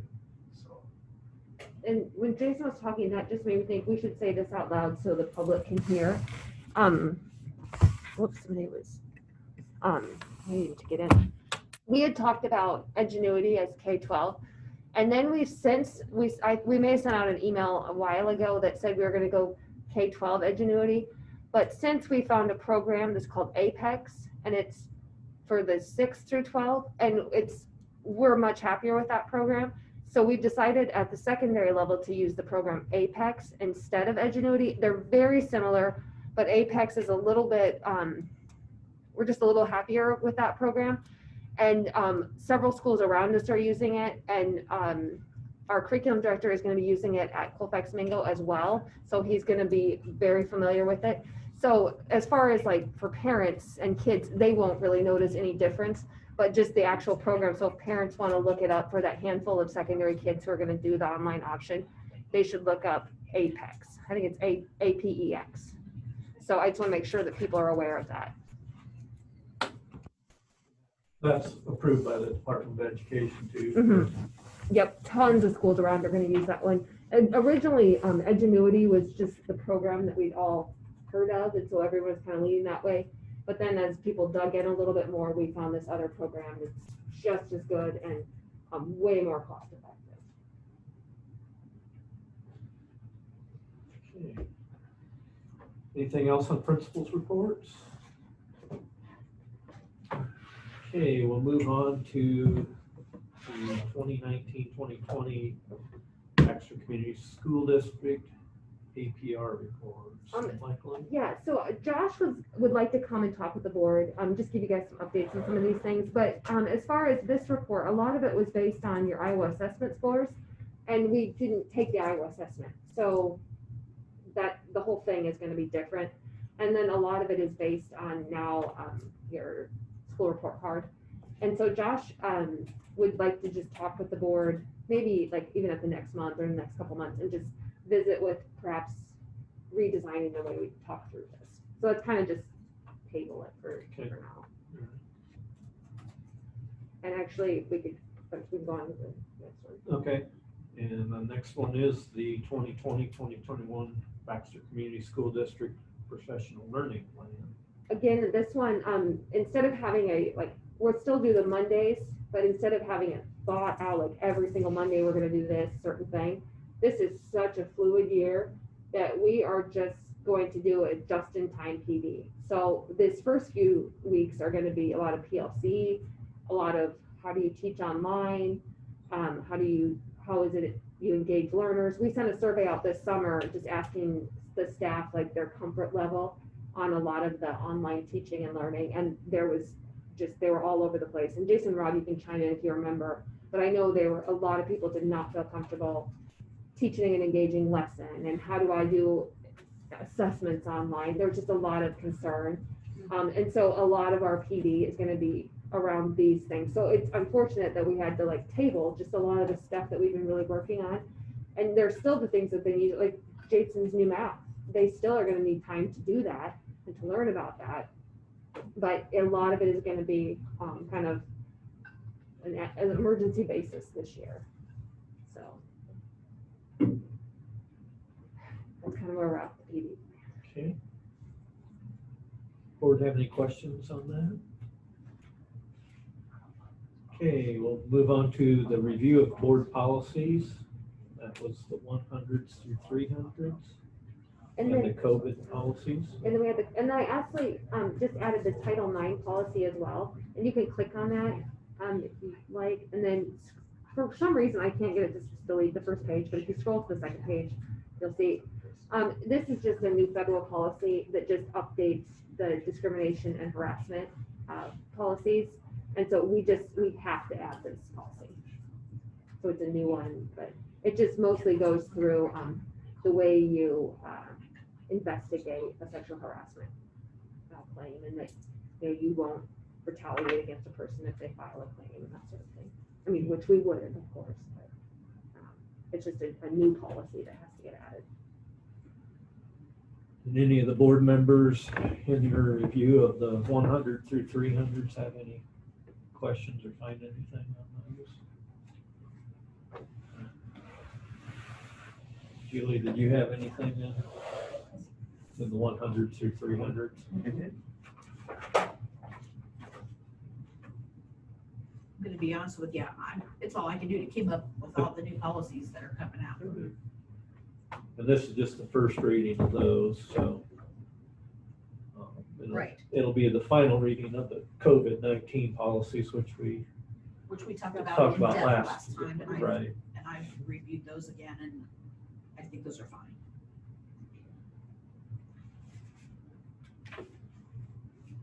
I just had a couple questions, but I'll just ask you about one. I mean, there's nothing, okay, just, Like clarification or something. yeah, it's not.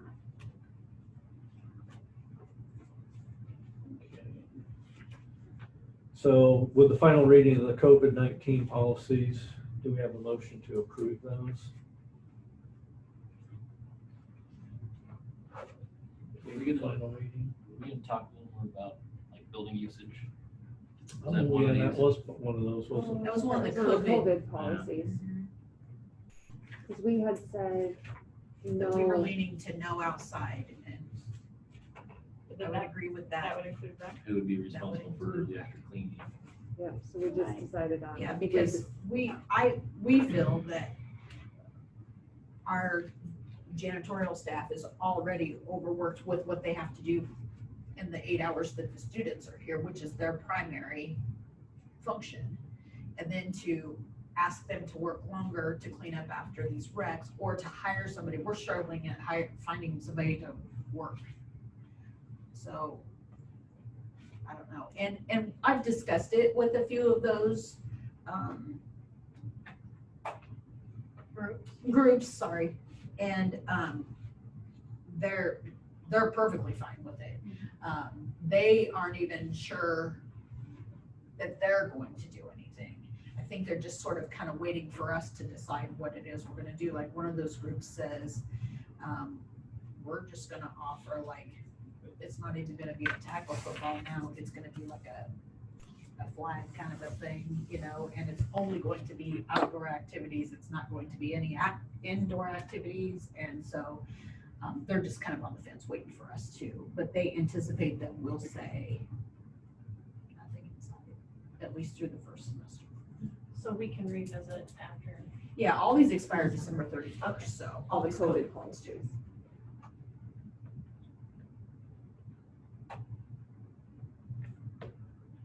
So as a board, is that what we want to do, is no Kind of sounds like that's the best. outside?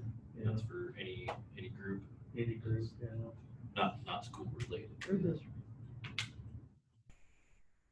4-H or anybody that's used our Rep, facilities to, day, yeah. what other, Probably what the is this? safest. It's 4-H rec, they.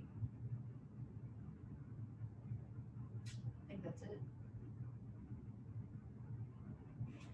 Where we have booster club? bad the other day, and we were trying to find a place to meet, and we met in the school. And I don't know if that's just if we have this booster club extension of the school. Booster Club does feel different, like that's actually part of the school. I mean, that, you guys can decide, but that would be. Me too, I just nice. knew this policy. Because we set up a. It's Booster kind of like Club having a shopping. board meeting, honestly. Yeah. Yeah, SIAC, I would say, I guess, Yeah. it's probably. Library School board. related. But- Library board. Do they meet in the library? Yeah. Cause the Booster library's Club? still open. Yeah, library board. That's running everything. Yeah, so- no. Maybe we think about like Yeah, it's maybe PTO, have a list. it's on a jolly holiday night, that brings in so many public people, I mean, you're not gonna have that event.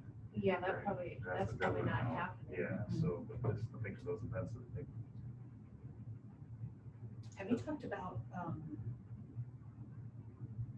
spectators in the stands? Yeah. And is there going to Yeah, be? how's that gonna work, like volleyball? Football, I can, I mean, you have spray. I mean, you just see colleges, if colleges are gonna do that, then.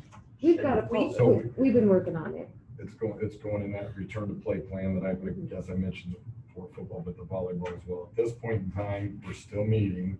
Our goal, I think they sent to you, is to get this to the public Friday, so we're meeting again tomorrow.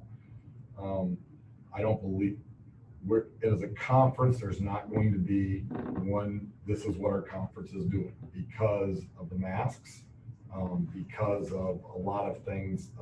We have 3 parochials in our conference, so it was just decided, and I was in favor of that, because here's the thing, football's district, so it wouldn't fall under conference.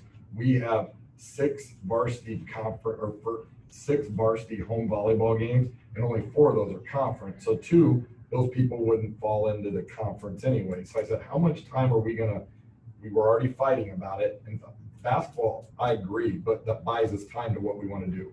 So volleyball, we're not limiting spectators.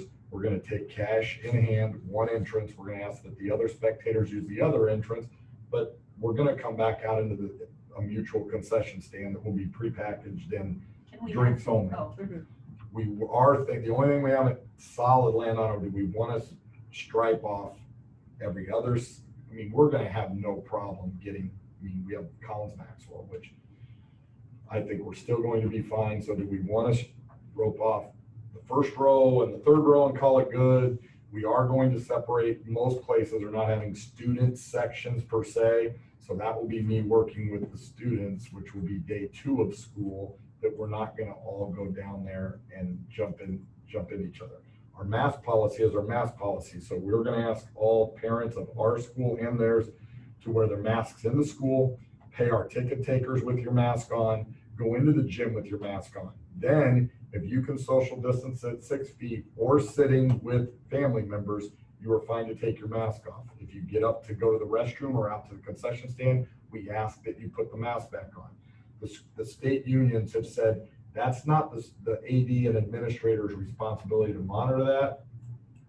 So then I kind of chuckle in that we can have this policy, but I feel like we should probably be whoever's on duty talking about people coming in. But once they're in the gym, I'm not going to somebody and saying, you're not 6 feet away. because who else is it that would monitor that? Who are they They're suggesting? just It's saying not that them. people Like, should be who is it? responsible for Say it themselves. People should be responsible. responsible for their actions. That's what they're saying. So if you looked at the girls' softball, they were crazy on top of each other, and they had fans, and where the baseball was completely social distance. Boys union planned ahead, pulled seats. They just let these fans at the girls union jump in the stands and sit wherever they wanted. So I think if we do that to get them to the gym, I mean, it's the same thing. I'll monitor the kids' mask, but no AD or administrator said I don't feel comfortable saying, hey, you're not quite 6 feet. So that's the plan, Colette, in a nutshell for volleyball. We don't know whether we're gonna maybe, separate. I thought about a line down the student section and 3 lines just in that one to say, hey, let's go sit with family members, let's spread ourselves out. Because there's a couple volleyball games that's just not the way we're gonna do business this year. It's not a great student body section, rah on it without some distance. Or masks up. So is there other things about return to play. We're gonna say the same thing out there. We're actually gonna have a line that says coming through just for our ticket takers. I mean, there's a lot of schools going to ordering online, but then that is a nightmare. So we're gonna ask for correct change, which is $5. If they could have correct change, it'd be great. We are gonna ask that you have a mask on in your car as you pull up for our ticket takers out there to our 4 teams that'll come for football. Then we're gonna ask that the visitors try to park down towards the school board and just use that side. And so I don't know if you knew, the Booster Club is doing concessions out there, minimal prepackaged soda, but they've contracted a taco truck to come in for actual hot food that they're from Newton, worked out well. They're giving us a percentage. I can't quite remember what giving the Booster Club back a percentage. But that's gonna get a little messy because depending on where they need to hook up, I think there's a lot of schools that are doing some sort of concession stand on the visitor side to keep them opposite, but I don't think we're there. So we're just, it's outside and gonna do the best we can. So is there anything else on those return? We have looked at so many schools return to play. I mean, you're probably seeing on the news, some of the big districts are going way tighter because they know what that's gonna look like if they don't. I mean, there's no cheerleaders on away, no bands. Some are selling only parents, and you get like 4 Parents tickets. and 4 tickets away is That's gonna it. have 100 tickets total. I mean, that's not just CIML. There's 3A and 2A schools that are really minimizing. I just feel we're 8-man and small. We're just not gonna see those types of crowds. Right. Again, if we do, we may have to go back and rethink our policy, but if everybody's okay. I mean, I talked to Mike when she said, Hass and I worked the policy, bounce it off Jason and Angie. We're gonna share it with her before we send it to public. Once she's okay, we're sending it out Friday. So. And we shared on social media, the football team plays a scrimmage at Martinsville St. Mary's, and Mr. what's his name? Max, who was here as their AD. Siemens, their so AD, and he sent us a very detailed. We've stole some of that. It was very well done, and so yeah, we put that on social media so people knew. And yeah, we're all all schools are stealing from each other, and I mean we're all just trying to figure this out as we go. No one's done it before. My plan is to bounce it JMC K-12 and for everybody on JMC then social media. So once we have it, I don't care if you have a second grade. I mean, those people need to know what's happening when they come in our building, not for school, but for events and football, which happens. Football will be the Friday before school starts, our first one. Then volleyball is the Tuesday. We've been back 2 days, which at least helps me with the student body a little bit to talk to them, but we don't have assemblies. So everything's going to be Zoomed. Our first meeting with kids and me will be from my office, Zoomed into their classrooms. Yeah, first day like none other. Hopefully like never again. Right. Okay, so back to that COVID-19 policy. We're okay adopting that along with the policy, which that wasn't one of the options, was to not allow any use of the school facilities by outside groups. And again, reiterate, this is through the end of this year right now. End of the calendar year or the district? End of the calendar year, isn't it? Through December I think it's 31st. December 31st. 31st. Yeah. Right. I think Subject Rob to has- change though. Yeah. Here's a question about Sundays. Rob, what was your question about Sunday? Oh, sorry. So No. volleyball is looking to practice on Sunday. I know we have a no Sunday policy. I asked Julie if it's before schools, if it only enacts once school starts, they want to practice this Sunday. I would recommend they get to. They lost a Monday, Tuesday, Wednesday at the same. They've lost a lot.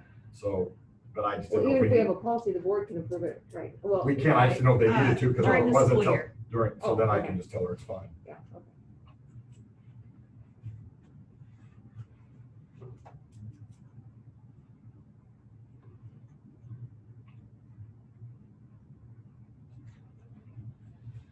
Okay, on board policies for COVID-19.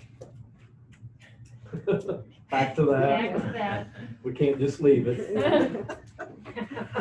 So we gotta have the other option of if they want to pay for somebody to come in and clean. That's the other option we talked about, yeah.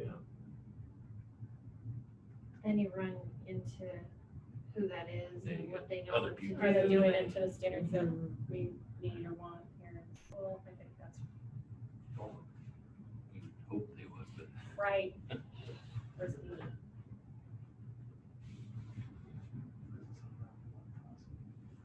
unfortunately, I don't see it working, sadly. I mean, who's gonna We're come gonna here have and this be 2021.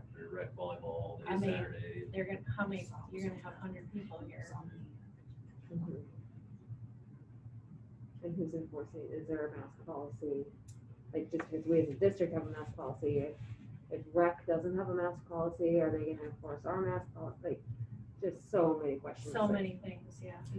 Not to mention the cleanup. Not to mention the cleaning, but just, yeah. So then kids come here on rec and they can do whatever, but then when they come back on Monday for school, we have these very strict rules. Yeah. Not to say that rec wouldn't try and run I a know. tight ship, it's just, Just an example, yeah. just as an example.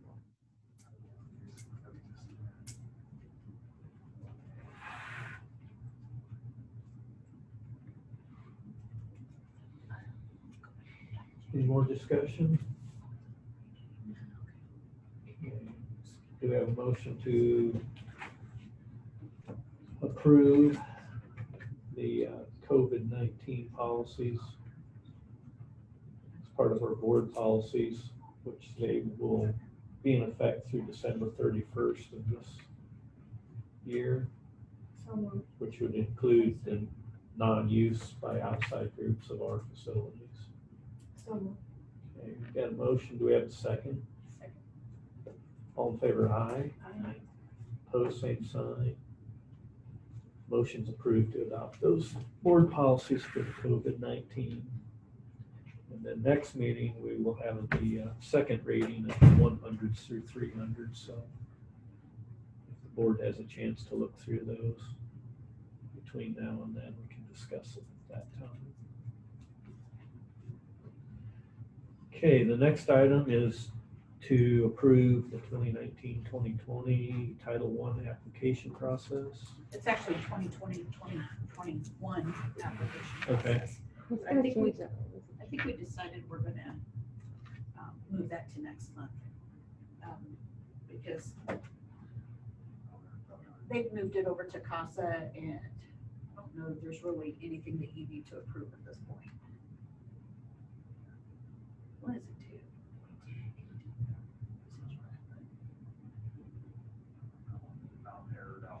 Okay. Let's just move on from. Okay, do we have a motion to table the approval of the 2020-2021 Title I application process to next meeting? We have a second? Second. All in favor, aye. Opposed, same sign. Okay, that's tabled until next meeting. Thank you. The next item is facilities, grounds, and transportation.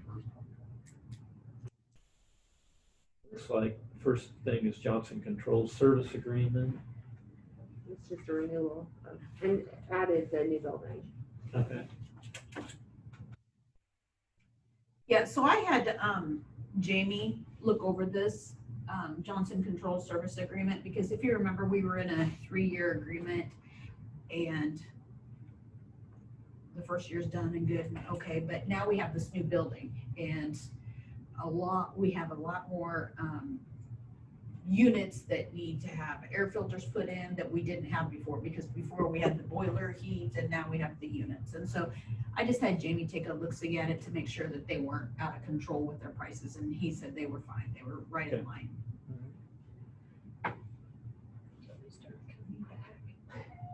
Every other week.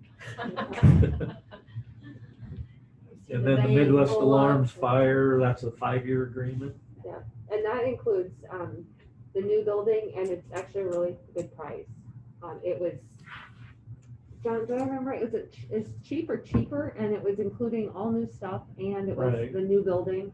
It was, yeah, quite It was a bit cheaper than Johnson Controls' initial bid, and then they figured out that there was somebody bidding against them, and they came down, but they were still higher, so. And we kind of decided that Johnson Controls, we don't want everything in one basket maybe, so. And I actually looked at that to see what we paid Johnson Controls last year, because we had Johnson Controls for the existing building. And it was, I mean, within less than $100 of the same price for Johnson Controls, and we have all this All the new additional. building too. Yeah.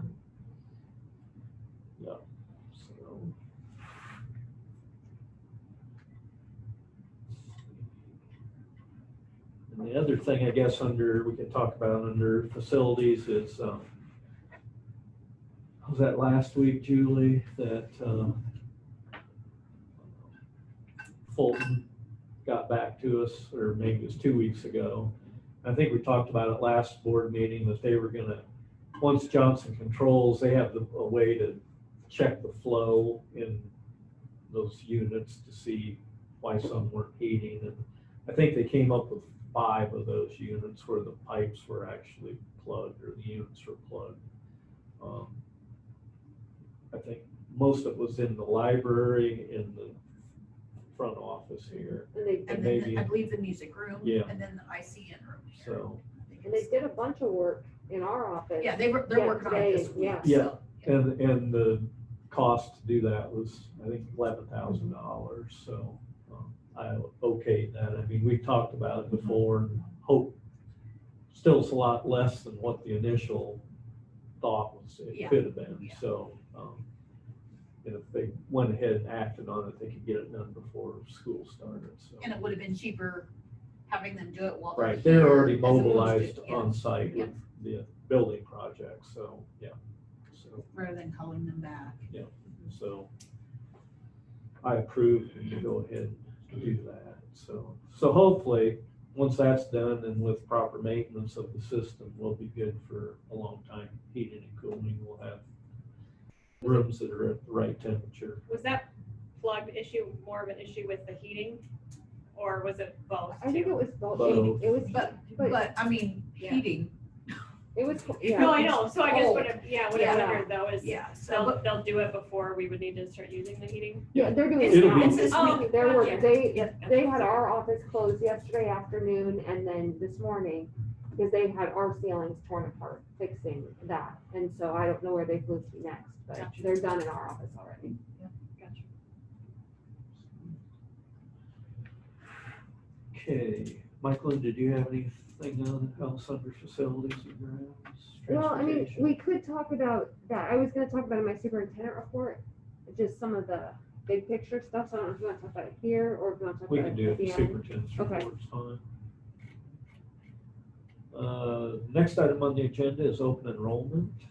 We've got a couple. Do we talk about? Yeah, you go I- ahead and talk about it. So Travis and Ginger Henderson for their child Josie to come to Baxter from East Marshall. And then Suzanne and Dylan Hofer for their children Levi and Macy from Newton.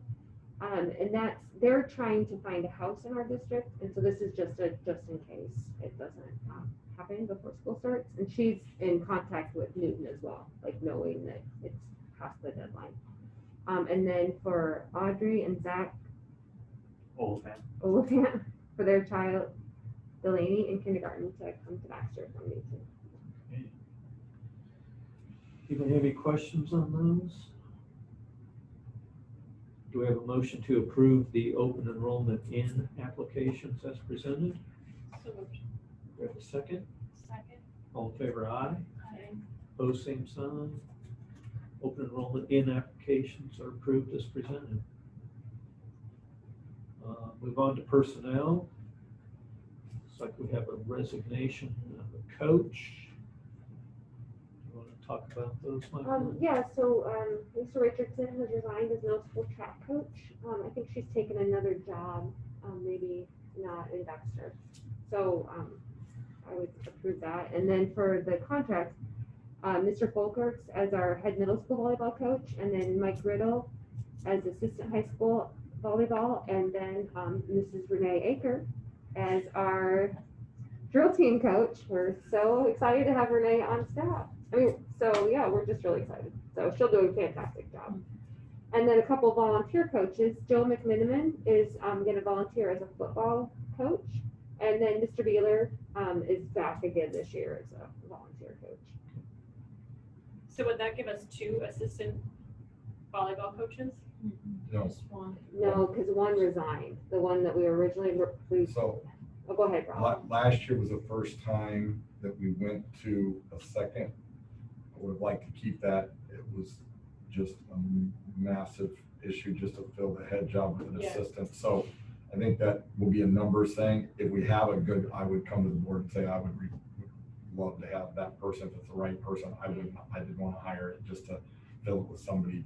But now, with the COVID idea, the baseball worked really well. So if anything gets canceled, so junior high sports or anything, we will steal those and move them up, even if it's just for COVID, cleaning, helping with all that stuff. So if something would happen in junior high isn't going like the summer, we've already told those junior high coaches, you will have a job, just not with junior high. I guess I thought we had, the volleyball was the person who was assistant last year and her daughter. Her daughter resigned. Oh, okay. Her college classes got Yeah, changed. so we Oh, actually yeah. accepted. We approved we it, and approved then her, once and I like, sent her the contract, and then she's like, no. Oh, it was okay. because of the stuff, and then she had a hybrid class at Iowa State and just couldn't make it once or Yeah. twice a week. I think- Gotcha. So yeah, that's right.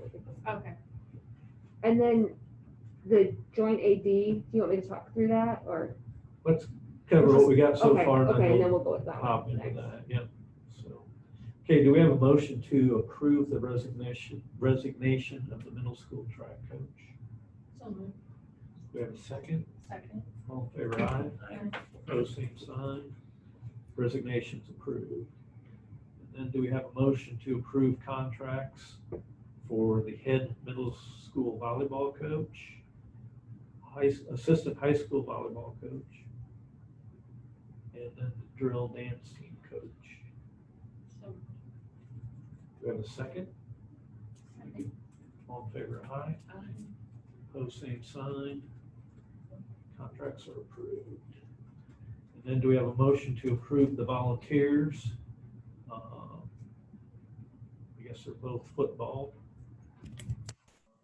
Represented. Second. All in favor, aye? Opposed, same sign.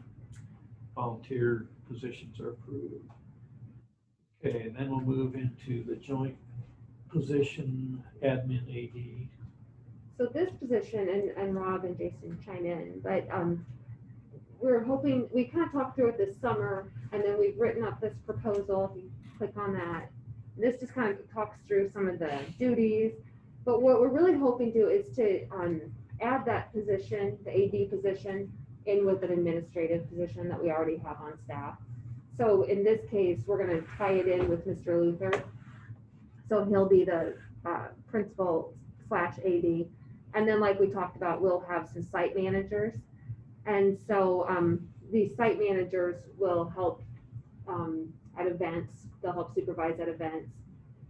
And so, and this is really honestly our best guess of how this is gonna happen. It's our first year doing this, so we're gonna try it and see how it works as far as hours and duties. And so some of the buildings and grounds maintenance type things, we've hired Ed Schmidt and Pam had already hired Don Akins to help with some mowing.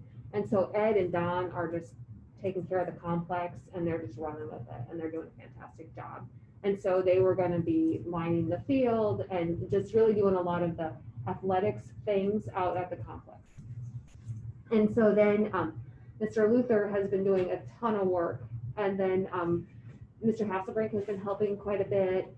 You know, Jason will help, I'll help, Josh might do some helping. So we're going to try and keep it at more at the administrative level. Rob, chime in with what else?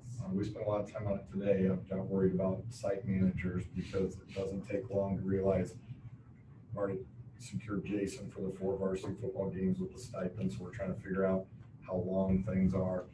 With football with Hass and I now, junior high volleyball, and what we've worked out is just an early site manager for like the JVR and JV, and then Hass or I are going to come in and we split the varsity up, which is 6. But I mean, we went through and just in the fall we did it today, $825 for site managers for football. And that's still me doing every junior high JV game, Hass and I not getting, a different stipend. I get worried because then there's 25 winter events. Hass and I'll do every track and he's going to pick up the bulk of summer. So really it's these first 2 seasons, but we reached out to about 9 or 10 coaches or that would have some sort of that I feel comfortable can handle that. So I don't know what it's gonna look like, but we're rolling with it, and we'll try to figure it out the best we can, just to have somebody. I sent out site manager guidelines to everybody as well, to say, if you would like to do one of these, here's what greet officials, sign, all, everything that we know has to happen, so. We're just, and then throw the return to play COVID. Yeah, It's been, throw in a land tornado and. I've resigned or whatever. twice and then Yeah. said I would pay 5,000 on my own pocket, plus whatever you're paying the AD to just, but no, we'll get through it. I asked, and Angie's been just She's been crazy wonderful. helping out the last 2 weeks with just everything online, concussions and physicals and return to play, and then just getting our schools involved, and then Arbiter. It's a love for all. Everybody better jump in. So Yeah. that's what I know about site managers, and Eddie and Haas will work at a hourly rate. We're keeping track of him doing other stuff. So we'll just kind of see this first year how it works. And Yeah, then, that was my biggest thing, when I looked at this and I was like, can Rob, I mean, this is a lot of stuff, and then so now that you gave the breakdown, I was like, surely they've got something somewhat figured out, because there's no way. right now there's no way. Right, Michael exactly. knows. It's I'm like, she's tired of reading my texts and my emails. right, But this, I'm hoping, is the anomaly because of all this COVID and right, return to play, yeah. beyond just trying to find our way through it. If we didn't have that, we'd still be struggling a little it's bit. still our first time. Zach's Right, been yeah. really, really helpful. Mhm. I actually said, I'm a little I know I've been pulling from Jason right now, but I've also been, who's doing secondary administration? It's just, And I we got talked, here I at mean, 6:30 or 11. It's just how we're doing it Yeah. right now. I'm hoping it's better once school starts. and I can help with things. I mean, if he needs to hand off an evaluation to like a teacher evaluation, we will tag team this first year, and then we'll see how it works. And then just like those first few days of school, and then we figure out, okay, we sit down and think what worked with school and didn't work, what's working with the AD and not, and how do we make it better. And once we get through it this first time, it's just like anything. Once we do it once, then we'll know what to do next time. So this is just like I put in the note, like this is all like our best guess of how we're gonna do this, and we might amend the plan. But so far, I mean, I know Rob drives me crazy, but he has been doing a fantastic job. I mean, he does. He sends me these Who's crazy on the texts. Zoom that I've sworn you just said I drive you crazy? Just kidding. Yeah. So love and hate them both all at the same time. So The high maintenance child. I have been. I know I have been. I say that every time. I get it. I get it. he said, "You know what keeps me up at night?" I said, "You know what keeps me up at night? You quit texting me at 2 a.m. about some stupid game. I don't." He texted me early in the morning. He's like, "What are you doing up this early? You're texting me." Jeez, it's just a test, really. Okay, does the board have any questions on this proposal for the admin AD position?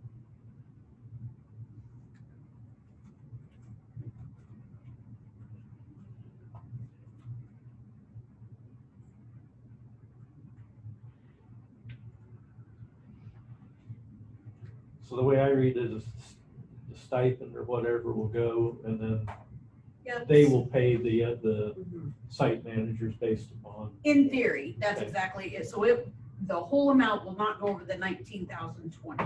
So Rob and I will sit down and he'll say, okay, this is what I think we can do. And so he'll have a contract for an AD amount for a set amount.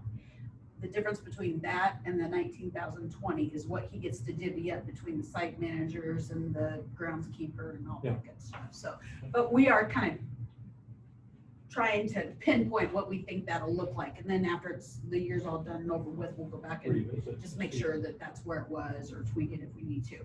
That 17%, we talked about that quite a bit. I like the fact that we're taking it out of the salary schedule. It gives us a little more, leeway on how to move it, because when it's in the, master schedule, then everybody gets to have a look about that. And so, and the 17%, I actually put out an email to other business managers to see where their ADs all fall. And it's really all over the board, but it's basically a percentage of an admin, the admin's salary. And it can go anywhere from 10 to about 17%. So we're on the high end of it from what I collected. So, but I think like we're in a normal, you know, I a would say that weird a lot of, year. I'm sorry, That's Julie, good. a lot of those ADs will do a lot segment, they're probably getting a little bit more into their pocket, but coaching football and then, you know, it's just, track's gonna be, I mean, I'm happy after year one if somebody else wants to do it. I can already tell you in about 3 weeks, but we'll make it work. It's just, I'm already a little worried on a few things, but I just told Julie, let's just sit down We'll tweak it. and see what's going on. It's Yeah. not about, now you just, I mean, yeah.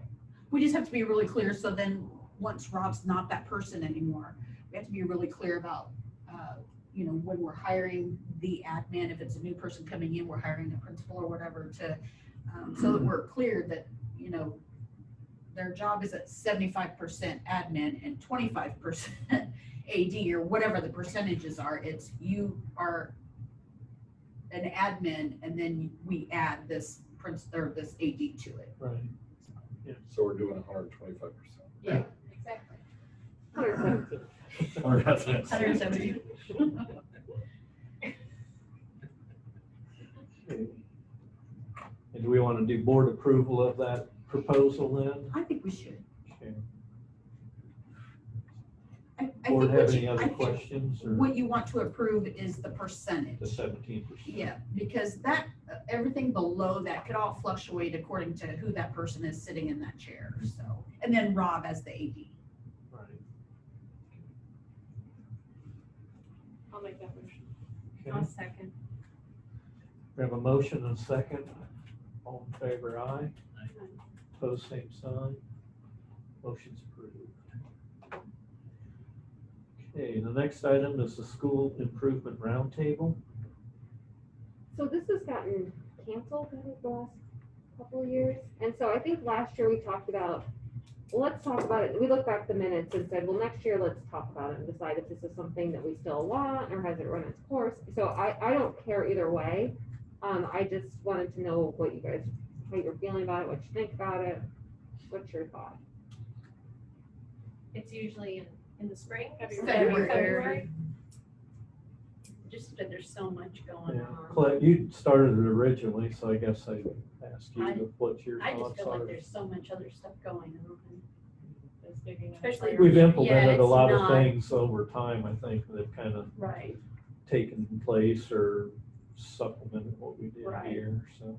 You can always bring it back, you know, if you feel that there's some discussions that need to be had that you're not getting in the monthlies or in the work sessions.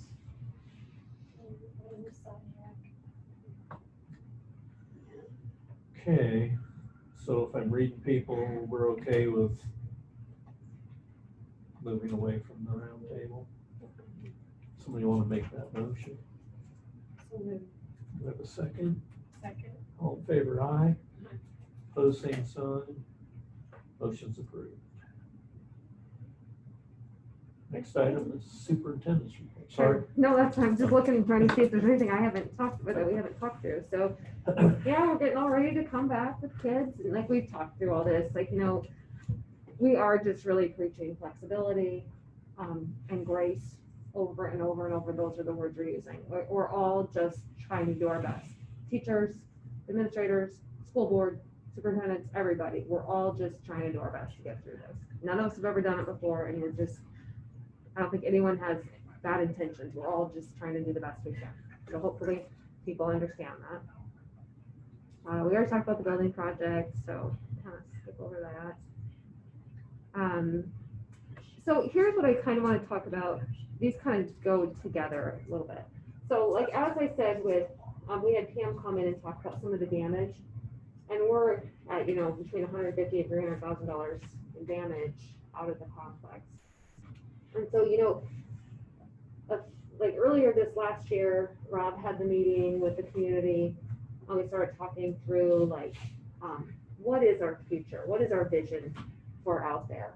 And we've talked some as an admin team that if we're gonna rebuild, that let's not just cobble something together. Let's have a plan and let's have a vision of what is it that we want to do. So I talked with our attorneys and with Matthew Gillespie and Julie, and I said, so what's the process? Like, what do we do? Like, if we want to rebuild out there, how do we even start? And they said, we don't have to go back out and get a different architect if we don't want to. We don't have to hire we don't have to go through the whole competitive bidding process. And then with it being an emergency, I heard this today, we just have to send a letter to the AEA, and then they can approve us for like emergency repairs, and we don't even have to get competitive bidding. SBRC, right? Not Well, no, John said send it to AEA. Oh. So we can do some more checking on that, but, so anyway, and I asked about like, if we already have a relationship with Jason Cooper, could I contact Jason and just say, Jason, here's where we're at.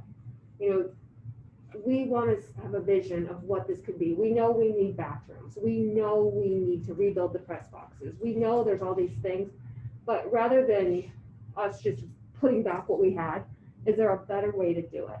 So I don't know if that means we need to get some committees together, but I think it's time that, and I also visited with Jamie Roshlow about this, and he said, yeah, we're glad to help.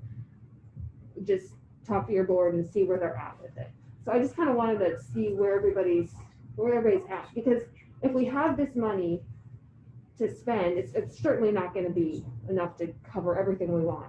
But is it enough I said to Jamie, like if we have 5 or 10 phases, what's phase 1? Is phase 1 building, a shed? Do we do something that we can put wrestling in? I mean, what is it that we need to do? So I just kind of want to get some conversation started about what you think about all that.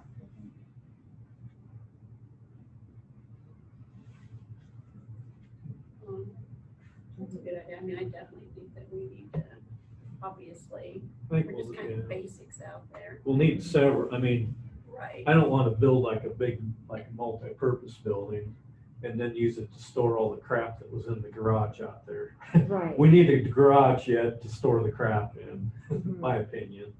But after we get past that point, if there's excess money or whatever, to me, that would be a good starting point or starter thing. It's like, hey, we got $50,000 of, here's a start, or, have the community and athletic boosters or whatever kind of get into a fundraising deal like we did when we built that originally type deal. So have some pretty nice seed money. So the other thing I guess I want to think about is, and I don't know if it's usable or not, but with the city switching over to rural water, they're going to be probably selling that lot across from us that has the treatment plant in. And I think the plan is they're going to take all the equipment out of it, but the building they're going to let stand. It'll be a shell and it's nothing special. It's a steel whatever. And maybe that's buildings where we store crap. I don't know.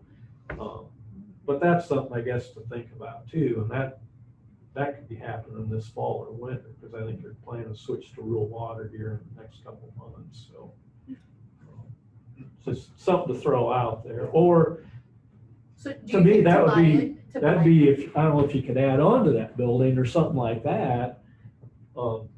Maybe that's where we have our wrestling practice or whatever. It's right across the street from the parking. So it's like, we got the parking area already, walk across the street and there you have a building, so. Well, and we talked some about the storage at the like under the complex, or even like if we were to build a big multi-purpose space that was like some sort of concession stand that serviced football and baseball and softball, then in the building we have now, could you store the stuff there? I mean, lots of options. So I was at the Booster Club meeting this week, what's tonight? Monday. And, they started to prioritize in their eyes immediate needs. Bathrooms for baseball, softball, I can tell you my concern. So they've already talking about maybe some volunteer, people donate, I mean, but what we don't want is for them to build a baseball and softball restroom, and that's not part of the bigger plan, and Right. it's kind of a waste to, but that's, I mean, I would put wrestling one above that, because we've begun to talk about the gym. I mean, that's gonna come up in a hurry if we have winter seasons, especially wrestling. So can it happen in our building? Absolutely, for a year. I would be concerned if it will cause junior high to have to practice at 5 and 6 at night, which that's never ideal for junior high kids. Morning, I mean, we started, Zach and I pencil in what that would look like. I know I haven't seen it. I told Mike, I think somebody told me that building up the old medical building is Yeah, we were for going back and forth sale. with that. The number is crazy stupid right now from what they bought it a year or two ago. I think they're asking 50 more than they paid for in a year, but you know, in a quick conversation with Jeff Shepley, you know, that's something even for renting, or they would allow, I mean, the walls, because I said, I think it's really squared up into offices and stuff. We need a big space. And then, so of course that went back out for safety. I mean, for football, we're going to tell people your bus is your safety. That's what you're going to have to do. But long term, without being out by the track, even, I mean, I don't know if that shed that John's talking about 100%, because what we don't want is to build something and think we're storing crap in there. That isn't Right. going to work. So that's my second bad word, sorry. And then that we, you know, whereas wrestling, the concessions are a little bit of a frustration. That's on Boost. I mean, all this, I think, so I sent Michael and maybe, I don't remember who I sent it to, all the things. So like even somebody, I couldn't tell you who, talked about, I mean, now that we have that, is that a place we just want to, all schools just park buses outside? We're one of the few schools that park buses inside. So do we want to park buses out there? And now all of a sudden we have wrestling in a space right here as well. I mean, there's all those ideas I haven't even thought of, but until we put some brains together and money together, and we don't want to just jump at building a shed or jump at doing restrooms. So we kind of have a bigger plan of what this is. Right. That's why I think it's a good idea, having Jason and just come up with some plans. Mhm. Yeah, I think if you send him the list of things that we need in it, you know, shower rooms, you know, Right. locker rooms, whatever, you know, and we need a garage, and we need this. Right, we and need this is what and we then- have. Yeah, and then put it together in phases, and Right. this is the most important that we need first. Mhm. Yeah. Okay, well, I'll contact Jason Cooper and then maybe sit down with Jason and Rob and Haas and, you know, a couple people and just get the ball rolling, to just get started anyway. Right. And then I think people will, and I think too, also the community right now is in one of those like very pro Baxter. I mean, it's been amazing, like we've said, like just watch people kind of rally around our community. So I think this is another really good opportunity to just get people excited about something special again. So if we, and you know, I think if Jason could just draw us something, I think people gravitate, so it's like, oh, they can see that like there's this tangible thing that we're trying to do. So I think that other than being just like this kind of idea, it's a lot harder to get people behind. But if they can see a picture of like, this is what we're going for. Even if they know like right now we can only afford like this little corner of it and it's this huge thing, but at least it's something at the start. So, okay, I'll talk with him. Did that group this spring ever kind of keep going, or just kind of? So yeah, it was actually really kind of it was a raw meeting that kind of went like, we're all on board, somebody better lead it. Well, everybody looks to the school to lead it, and I think we were in the middle of this right now, so it's like the last thing we want to do is get out in front of something else when I mean, there was 30 people there, maybe a couple opposed, just worried that we may be putting money into something, but there's a lot of people around the Booster Club, Youth Rec right now, and I mean, I go in my mind, I know that was a monster, but it was 24 years ago. That's a long time ago for that money to be raised. And I'm not saying we're looking at something because of track, I mean, but there's, just to have the space is pretty big. We just want to use the space. So I think there's excitement, but I will be honest, I think at least a co-chairperson with school, I just don't see somebody in the community taking a hold of it, but could possibly be arm in arm if the school was involved. I think fundraising is a definite possibility. And talk, you were on the email with Matt Gillespie. Yeah, we have no money. He said like there was like, we have a couple years before we can like roll anything over. And then, we could go out for another bond. And then there's with was it Save or Pebble? Like one of them you have to, is it Pebble? That you have to get community approval? Save. Save. So if you want to build something with your save dollars, if it's not attached to your school, you have to get voter approval at like 51% or 50+1. So that would be something we could go out and look at over time. We can't do that like tomorrow. We just need to get the I think building for the first finished. 5 years, we're tied up. Yeah, and what did we say? We're 2 years into our. We just finished our first year, so we're just starting our second year. Yeah. So we have a little time before we can like go out and bond for something. So, but that's, again, down the road, if that's the direction we want to go, we have options anyway. So, okay, but I'll talk with Jason Cooper.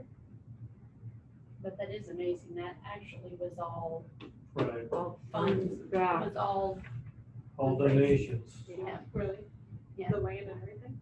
the whole thing was. Yeah, Alan's donated the land. The school bought the land. Yeah, Oh, We had the land, I mean. right, but the whole The track track and and, the concession. yeah, all everything. that. Well, we would certainly be open to if somebody wanted to donate to cover it. And the difference is, I think we have a lot of people on board that are construction, plumbing, I mean, whatever that big number is, I think you get a lot less with people like they did in Sweat equity, yeah. 97 or, Right. yeah, I mean. Yeah, because we, I mean, Like they donate built, the wall, yeah, the they, save, they yeah. out there and built the whole Yeah. press box and.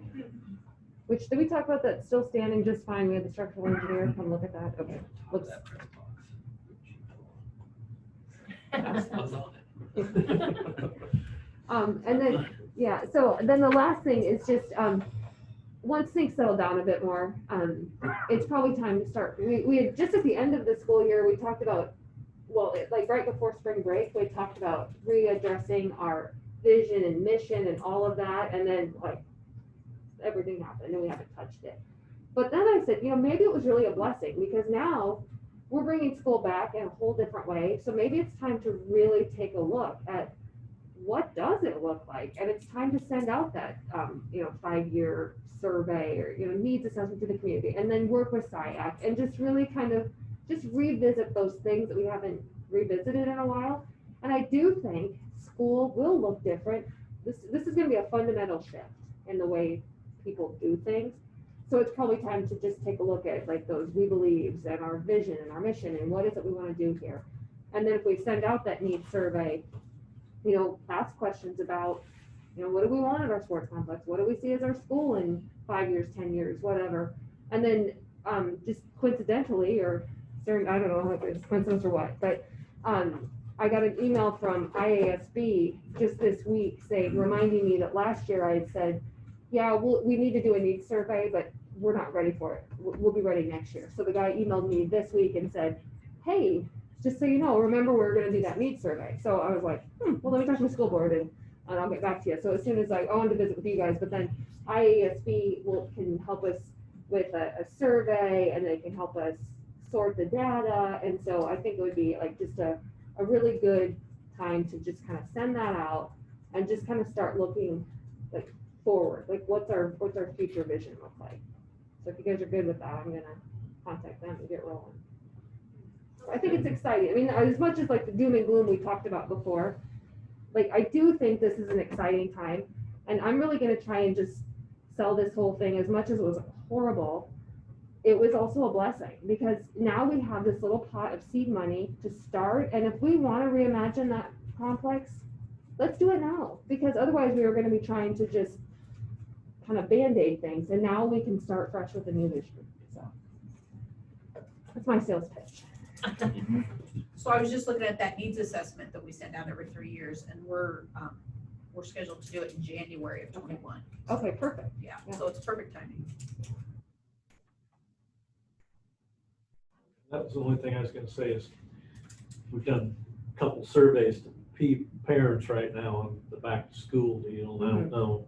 Yeah, we might want to. don't want to be confused with, this other's kind of more of a long Yeah, we term. might So sit- it's So like in generally, January, yeah. that might be a good. Yeah, because we usually, look at it, for our board work session, Oh, perfect. so. We'll all start working with the ISD guy and just say, we want to send it out in January, so he'll probably be able to start kind of tailoring questions for what we want to do. Anybody have any Good luck, yeah. questions for Michael?